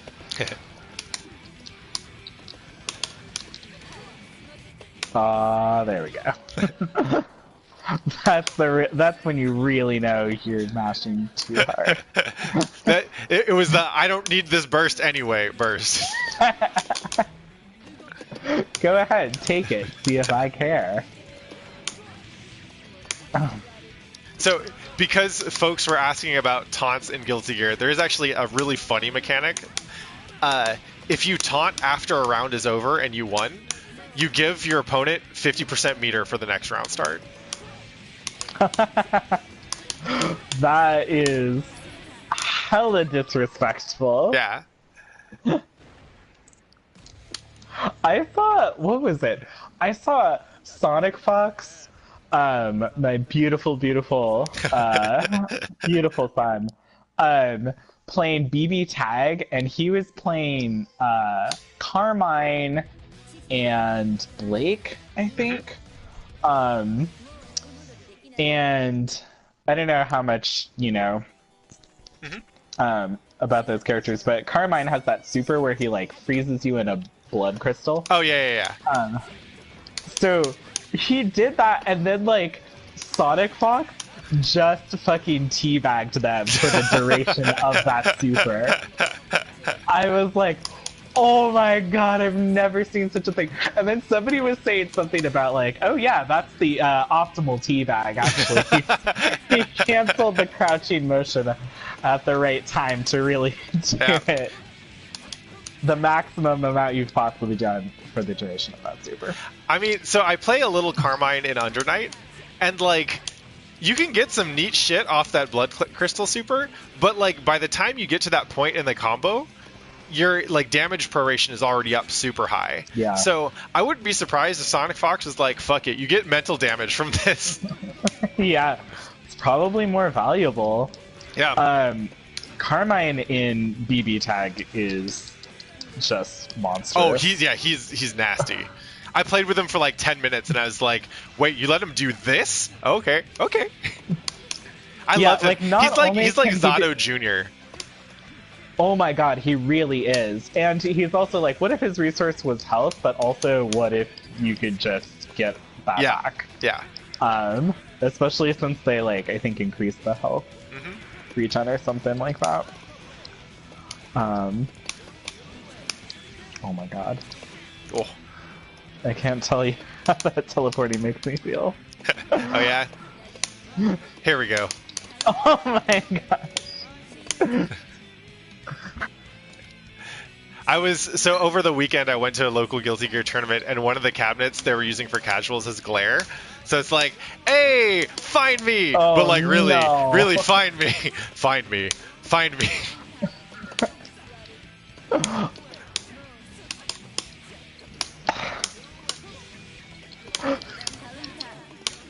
Wait, he really does say "find me" in English. Yep. Oh, Incredible. have you ever heard Chip's VO? It's all terrible. No, I haven't really like listened to him. So his shtick was basically at the beginning of Guilty Gear, or when they introduced him as a character, he was a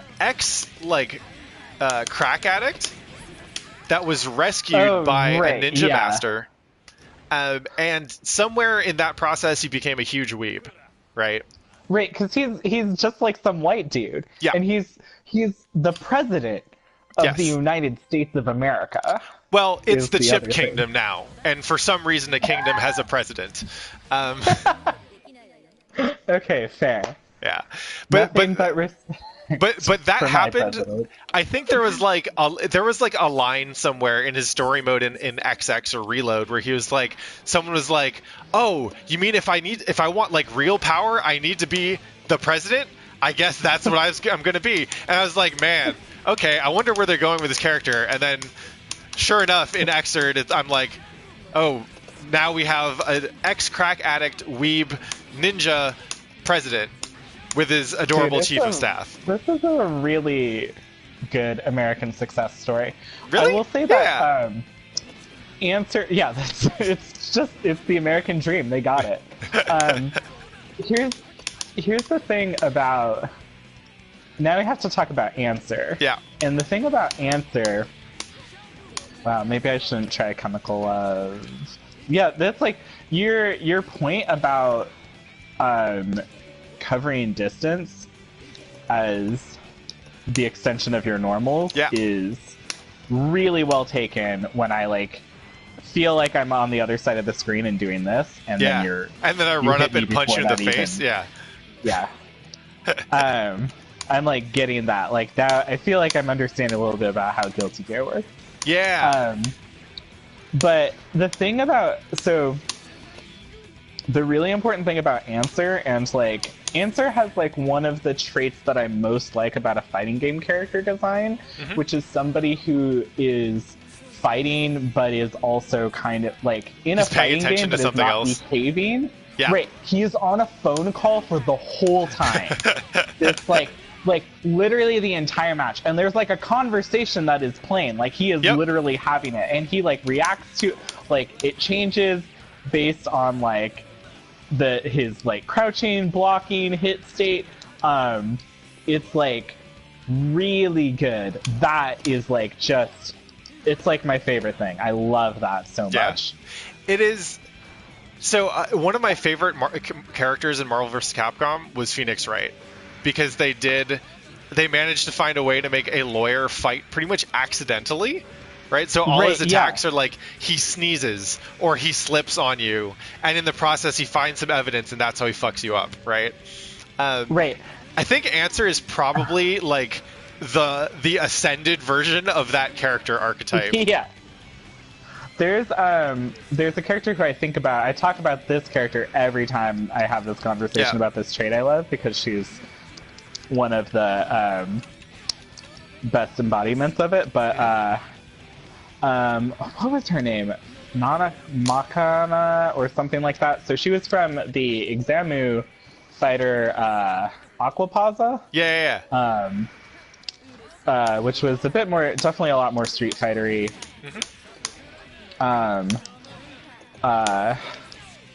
It has a character in it who's like from some, some like school visual novel. Oh my god. The Blitz. I like how whenever I blitz something, you then shut up for like 5 seconds.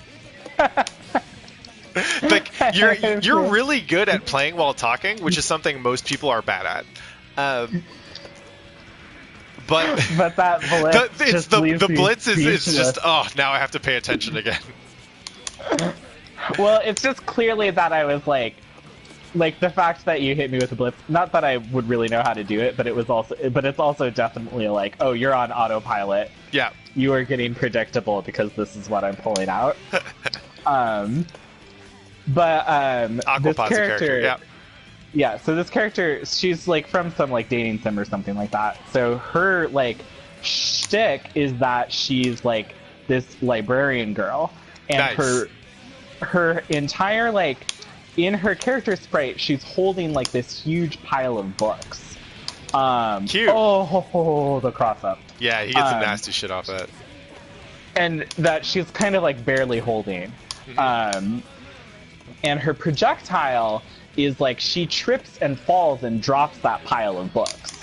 And it actually has like a shrapnel effect, like it actually like drops and then like explodes, and those like things have shit. I love the zoom in on Ito's face. Anyways, so she trips and falls and drops this pile of books, and the books like have this kind of like physics effect where they kind of like explode.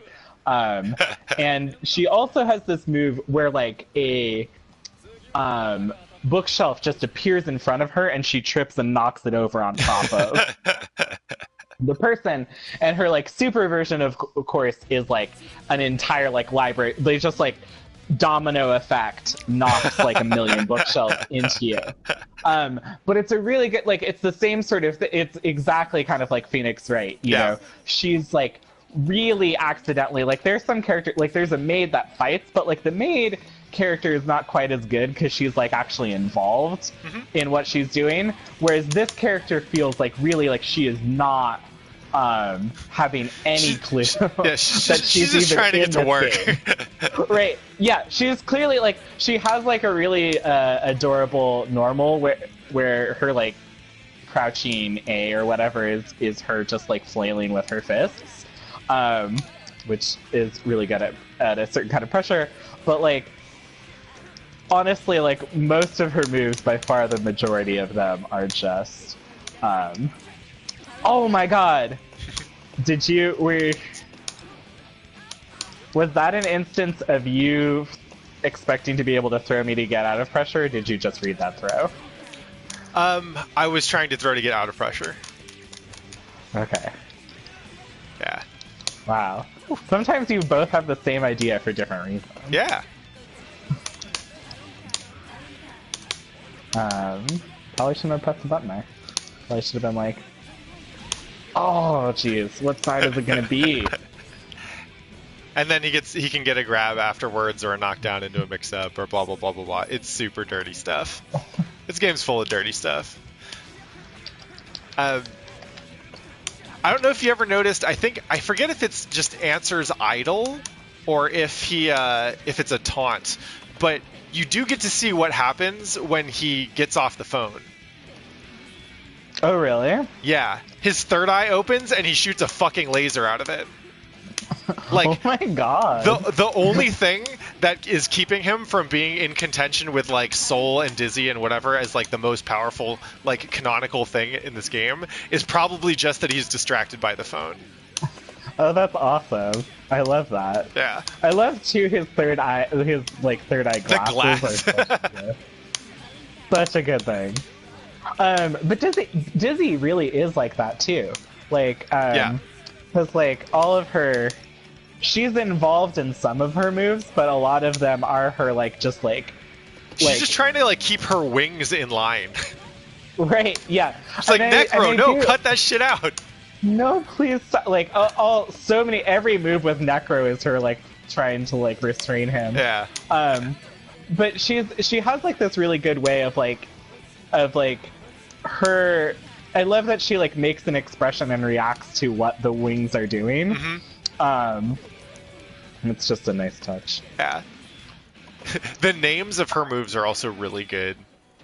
Yeah, I love that she's the only person in this game who has not like named her moves like a cool fighting game character. She's just like, oh man, I use this to catch fish.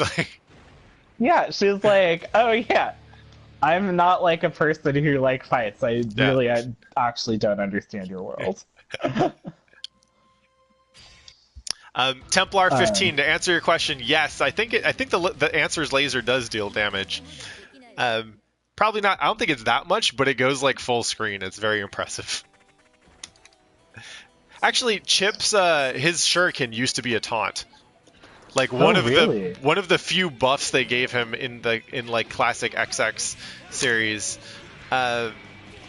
is they turned this thing into an actual move that we can use. Because before, it was just supposed to be like a joke, but then we took it and we are like, yo, you gave me an air fireball that does 1 damage? Fine. I'll figure out some way to use it. It was just really annoying to have to hit the start button on like arcade cabinets. Oh, right. Oh, that's really funny. I love that because it is like very comically slow, but that actually is kind of useful at times.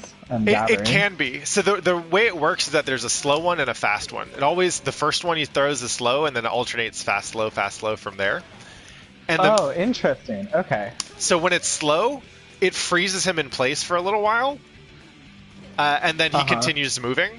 But he can't actually do anything until like the recovery is like 2 seconds or something ridiculous. When it's fast, he doesn't stop at all, right? So you can see like fast one, great for setting shit up. Slow one, I can't even block. Oh yeah. Oh, that's really interesting. Okay, so is that like, should I be counting that one basically? So the thing to pay attention to is if I've thrown my slow one, then I have a fast one, and the fast one can be used to basically cover my approach. Okay. Oh, we got someone in here. Aiden Payroll. That's an interesting name. It's a really interesting name. Cool. Now that I'm... Okay. Oh, God.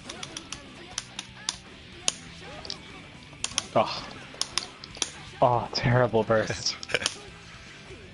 But this is good. You recognize it as a terrible burst after you did it. Now you just need to recognize it before you do it. Yep. I'm really appreciating though. Every time I actually get a knockdown with Chemical Love, I'm like, oh my god, I really need to nail. Oh no. Finally got in. But I'm like, oh, getting that knockdown matters so much because you are just not letting me like do that mix-up pressure at all. Like, if I get that knockdown, I really need to note and get on you. Yeah. So that I can keep doing that to you. Yep. And so now that like you have had the experience of knockdown pressure is easy to get, let's practice knockdown pressure. Now you're like, no, I need to treasure these moments because these are the moments when I get to squish this annoying little bug, right? Right, yeah. And so with that, what you can do is you can watch like good ass Eno players and you can be like, so what do they do against Chip and neutral, right? Now when you watch if you go back and watch tape, right, and you can search specifically, so I'm gonna plug keeponrock.in because it is amazing. It's a website that's a searchable database of Guilty Gear matches, Oh, keep on rock in. Okay. Yeah. But basically, now you can search and watch good players play the matchup, and most of it will be impenetrable. But you might be able to take some ideas for like, hey, what does Eno do at round start, or what does Eno do when chip is full screen, right? Yeah. And you can try and answer that question specifically, right? You can take notes and be like, maybe I can do this, right? And that's basically how you learn how to play fighting games. You just do that over and over and over. Huh. Okay. Yeah. I have like... All right, which one of you fucks is Elfelt is waifu? It's me. It's my alt. In addition to, like, Elfelt's probably just as bad and impenetrable as most of the waifus I wanted to play, right? I would say she's got a lot going on, but her tools, she's not as feast or famine in the way she plays the game. She's much more well-rounded than most of the characters you picked. Okay. Oh, okay, cool. Maybe I should think about her then, because I do like her. The hard part is basically like I don't know if it's a hard part necessarily. A lot of her power comes from getting good with setting up her grenade, the pineberry thing. Right. Yeah. Because that thing is fucking obnoxious. Yeah. But it also, like, if you use it poorly, it will fuck you up. Because if you get hit while you're holding it, then you basically get a counter hit on yourself. Yeah. I've played a little bit with Elfelt. For whatever reason, I decided to just... Even though I haven't, like, barely played these games online, I did, like, go in training mode, and I was like, oh, how does it feel to, like, physically do things? Yeah. So I actually kind of, like, can...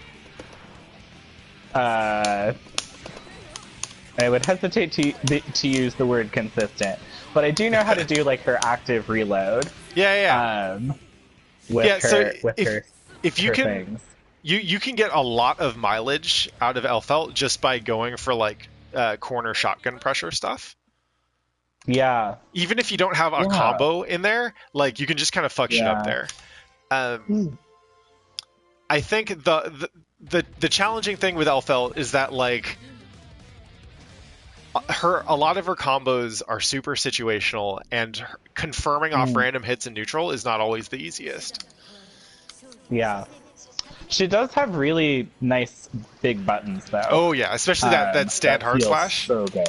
The fucking just the gangsta ass 4 shots or whatever. Yeah, that thing's. Oh my god, yeah. The bouquet, the slash and heavy slash both feel awesome to use.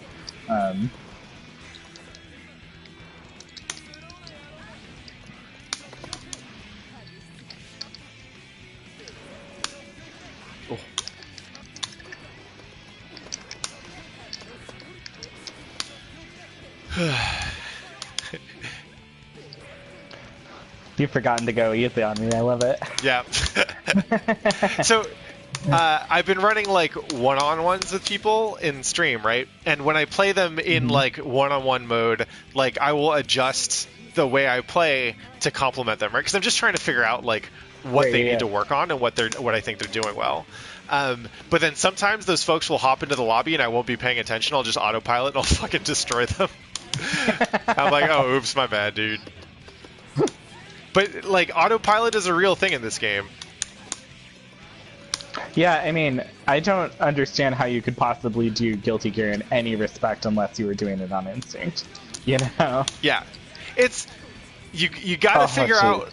You gotta figure out like when to pay attention. Basically, if you try and pay attention all the time, you will miss something important.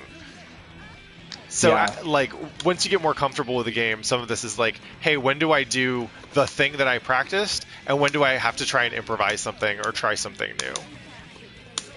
Right, I can totally see being like, well, I'll never notice the weird stuff if I have to, like, pay attention just to do the standard stuff that my character does. Exactly, right? But once you get comfortable doing the standard stuff, and once you get comfortable recognizing the standard stuff, right? Like, just like we were talking about in poker earlier, like, once you know... Oof, that was almost really cool. Once you know what, like, a regular-ass Eno does or a regular-ass chip does, it gets easier to spot the ways that people deviate from that pattern. Mm-hmm. Which is funny because that's actually how watching footage can, like, distort your understanding of what a character is supposed to do. Oh, yeah, I see. Because you're, like, looking at somebody who has, like, a specific idea in mind. Yeah. Which is why net play can be so useful, because you get an idea of what regular ass human beings do with these characters, and not like, oh, this is what the Kai God himself does, right? Right. Yeah. Oh, yeah. I like that point. I think that's really well taken, actually. Oh no, the lag exploded.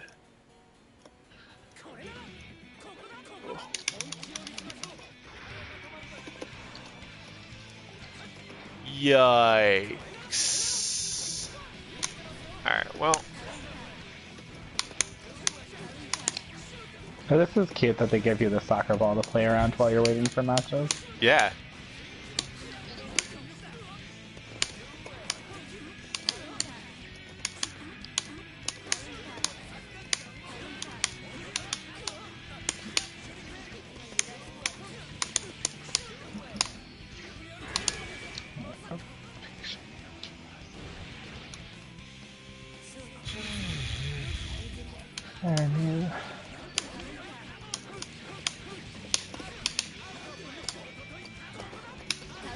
Yeah, Krill Factor, since you're talking about pattern recognition, Machabo actually wrote like a really neat post about this.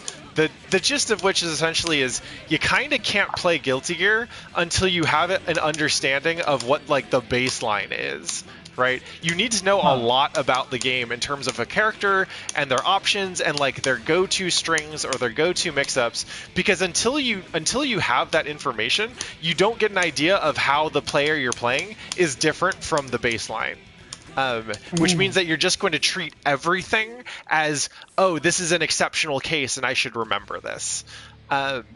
So once you have that baseline, then it becomes easier to figure out the things that you need to look for, right? Like, against a mid-tier Eno player, for example, they might only have like 2 or 3 different high-low mix-ups, because that's enough to be able to open somebody up. And so they don't, like, once you can recognize that they're actually just cycling between the same 3 options, it gets much easier to look at your options and be like, okay, what do I do that just beats these 3 things? And how can I recognize these 3 things instead of preparing for everything?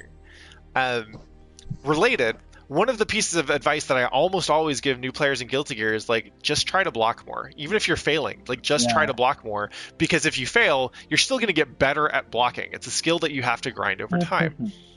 And most players will just panic and do shit. They'll do reversal anything. Reversal throw, reversal 6P, reversal dragon punch, reversal blitz, reversal burst. And this game gives you a lot of shit that you can do, right? And if all else fails, block, but at least like faultless or something to make sure you're doing something. And that's actually not useful because you're not learning how to just deal with the thing. You are panicking to try and get out of the situation, which is optimizing to win in that game, but it's not optimizing for improvement.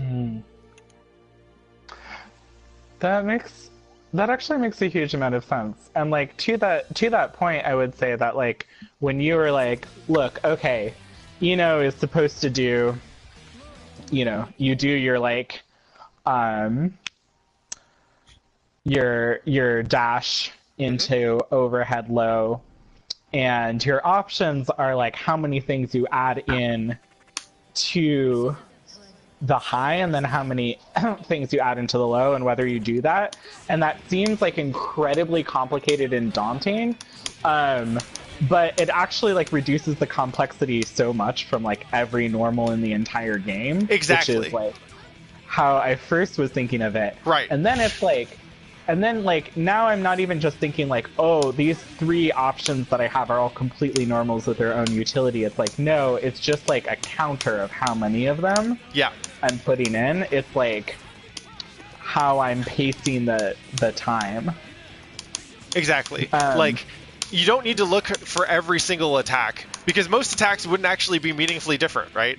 It'd be like, oh, this starts up in 6 frames instead of 8, and maybe the hitbox on this is like 10 pixels up a little bit. But yeah, for the most part, all these attacks are going to occupy roughly the same general space, except for a few exceptions. So you learn the exceptions, you learn the branching chains or whatever. But yeah, all you're really looking for as a defender is, do I think I have to block this standing or low? Yeah. Right, exactly. So there's the thing that I'm considering doing. I don't know if I'll do it for Zeal or not, but I kind of want to do it. But like, so I had a big barbecue for Evo with my friends. Oh hell yeah! Which was a big dream. Like I just wanted all my friends to come over for a party, and all of my friends are gay furries, so they were really invested in watching Sonic Fox, and so I was like, here's my chance. And I really I really love watching fighting games, even though I haven't been good at playing them. So I kind of like wanted to make, there's a lot of resources for playing fighting games, but there's actually not very many for like watching them. You watch them. Yeah. Which is like different enough that I was kind of like, oh, this might be like an interesting thing to say, and it lets me like talk about fighting games more. Well, generally, I like, love what all happening. the writing you've done about fighting games up until now, so I would love to read this. Did you do something like, it was like how to watch Evo for Kotaku like several years ago? Yeah, I did, and I was really I had a lot of fun doing that. Like I've wanted to have like a sort of like I wanted to do that for this year, but I was shipping a video game. But if I had time, what I would have done was basically like my like ideal thing would be like here's now I'm actually having to pay attention because I don't know what my normals are.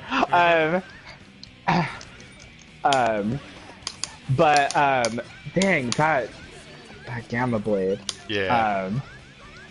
Oh my god. Sorry. All right, this is what you get for picking Elfelt. Aww. I like how you're like, it is fun to be like, oh, so you're gonna play it that way, huh? Now it's really, now Aevee has to learn. It wouldn't be fun if I was nice to you all the time, Aevee. No, it really wouldn't. Wow! Dang. That's how it feels. So, I can't even remember where I was with that. Watching it was a games. Zeal guide to watching fighting games. Oh yeah, so my ideal thing that if somebody from a magazine paid me a decent amount of money, the thing that I would write would be like a kind of like before top 8 on Sunday or whatever. Here are the players. Yeah. Here is what's interesting about them and interesting about their playstyle, and here's the characters that they're playing in their fighting game, and what's interesting about them and the way that they're played, and here's what's interesting and unique about that fighting game itself. Yeah. And like what you can expect, and really like just trying to keep it to like under 5 sentences on any of these concepts, to just be like, you know, this is what, it's this really specific thing that like gets to the heart of not just like micromanaging mechanics, but like what those mechanics add up into. Right. You don't need to know, oh, he's really good at using this attack, which is +4 on block. This is Right. like, out of this, he gets incredibly intimidating pressure, and it feels overwhelming to play against him. Like, Right, exactly. that's the kind of stuff you're looking for. Yeah. I feel incredibly lucky to have had the opportunity to travel to a bunch of tournaments, because it has given me the chance to play. Like, I am just good enough to play against good players and see what they feel like compared to, like, mere mortals, you know? Like, I got to play Dominion at CEO like several years ago, and like, it was in pools. He washed me. It was like, there was nothing there. I was like, oh, this is like, I'm learning to deal with a real ass sonic boom for the first time, because he was playing Guile in Street Fighter 4. Oh damn! But I was like, this feels like I'm fighting a wall, right? Daigo has not, like, I played Daigo. He has not felt like fighting a wall. He feels like something else, right? Yeah. And being able to capture that and present it in writing would be amazing. Right, yeah, like, that's the thing, is that it's like, there's things, and I feel like I'm, you know, like, that's the real meat, you know, like, understanding how the players play. Yep. I feel like that's the thing that, like, because again, what you were just saying is actually, like, a really good point, because it's like, you look at high-level play and you think that that's what the character is, when it, in fact, may be more of the player. I just threw that guy's fucking burst! Oh, yeah! Anyway, excuse me. Oh, wow, you really did. That is, like, the... I just stole, what's this fella's name? Whoever you are, Aiden Payroll, I just stole your soul. Yeah, that's, like... Sonic Fox is actually a really great example of this, because what sets him apart, like, some of it is, well, a lot of it actually basically comes down to his, like, amazing proclivity to just lab shit. He has a great sense for figuring out, for seeing a character and be like, oh, I bet I could, I bet they've got some bullshit if I just pair this with this other thing and this thing over here. Yeah. And he can turn a team into tournament level or tournament viable quicker than anyone else I've ever seen who plays a team fighting game before. Right? So, like his character master, like, and yeah, that's like pulling Zamasu out of nowhere. Exactly. And people also didn't like, this is what I was telling my friends when I was like, okay, it means something that he's playing this character. Yeah. And what it means is that, like, he's figured out some bullshit and people aren't going to be really able to know how to deal with it the way that they would be able to. And normally, in like, if you compare it to, like, Marvel or Skullgirls or whatever the fuck, right? Like, other team-based games, people might try that, but it takes so much work to actually get a team to competitive viability, because you need to relearn how to play the game, right, when you're playing with a new team. Which is why, like, in Marvel 3, when Morgan Doom Virgil started bodying people, most people did not change their team to accommodate, right? They just tried to figure out a way to outplay them. Mm-hmm. Sonic Fox played against Goichi in, like, every single major in Dragon Ball this year, right? Leading up to EVO. And each time he was playing with a different team.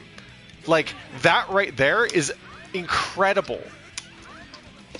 And, like, after EVO, I remember some people being like, oh, well, you know, like, they've gone back and forth, like, Sonic Fox, like, maybe Goichi will catch up, right? Goichi has barely been able to hang with Sonic Fox when Sonic Fox is changing teams every tournament, right? Yeah, jeez. That's a really good way to put it. Sonic Fox he didn't win, what was it? I think his East Coast Throwdown this weekend or something. I forget what tournament it was. I don't think he won Dragon Ball in, like, a major recent Dragon Ball tournament, but he was playing, like, some character that, like, afterwards he was like, yeah, I convinced people that this character is good, right?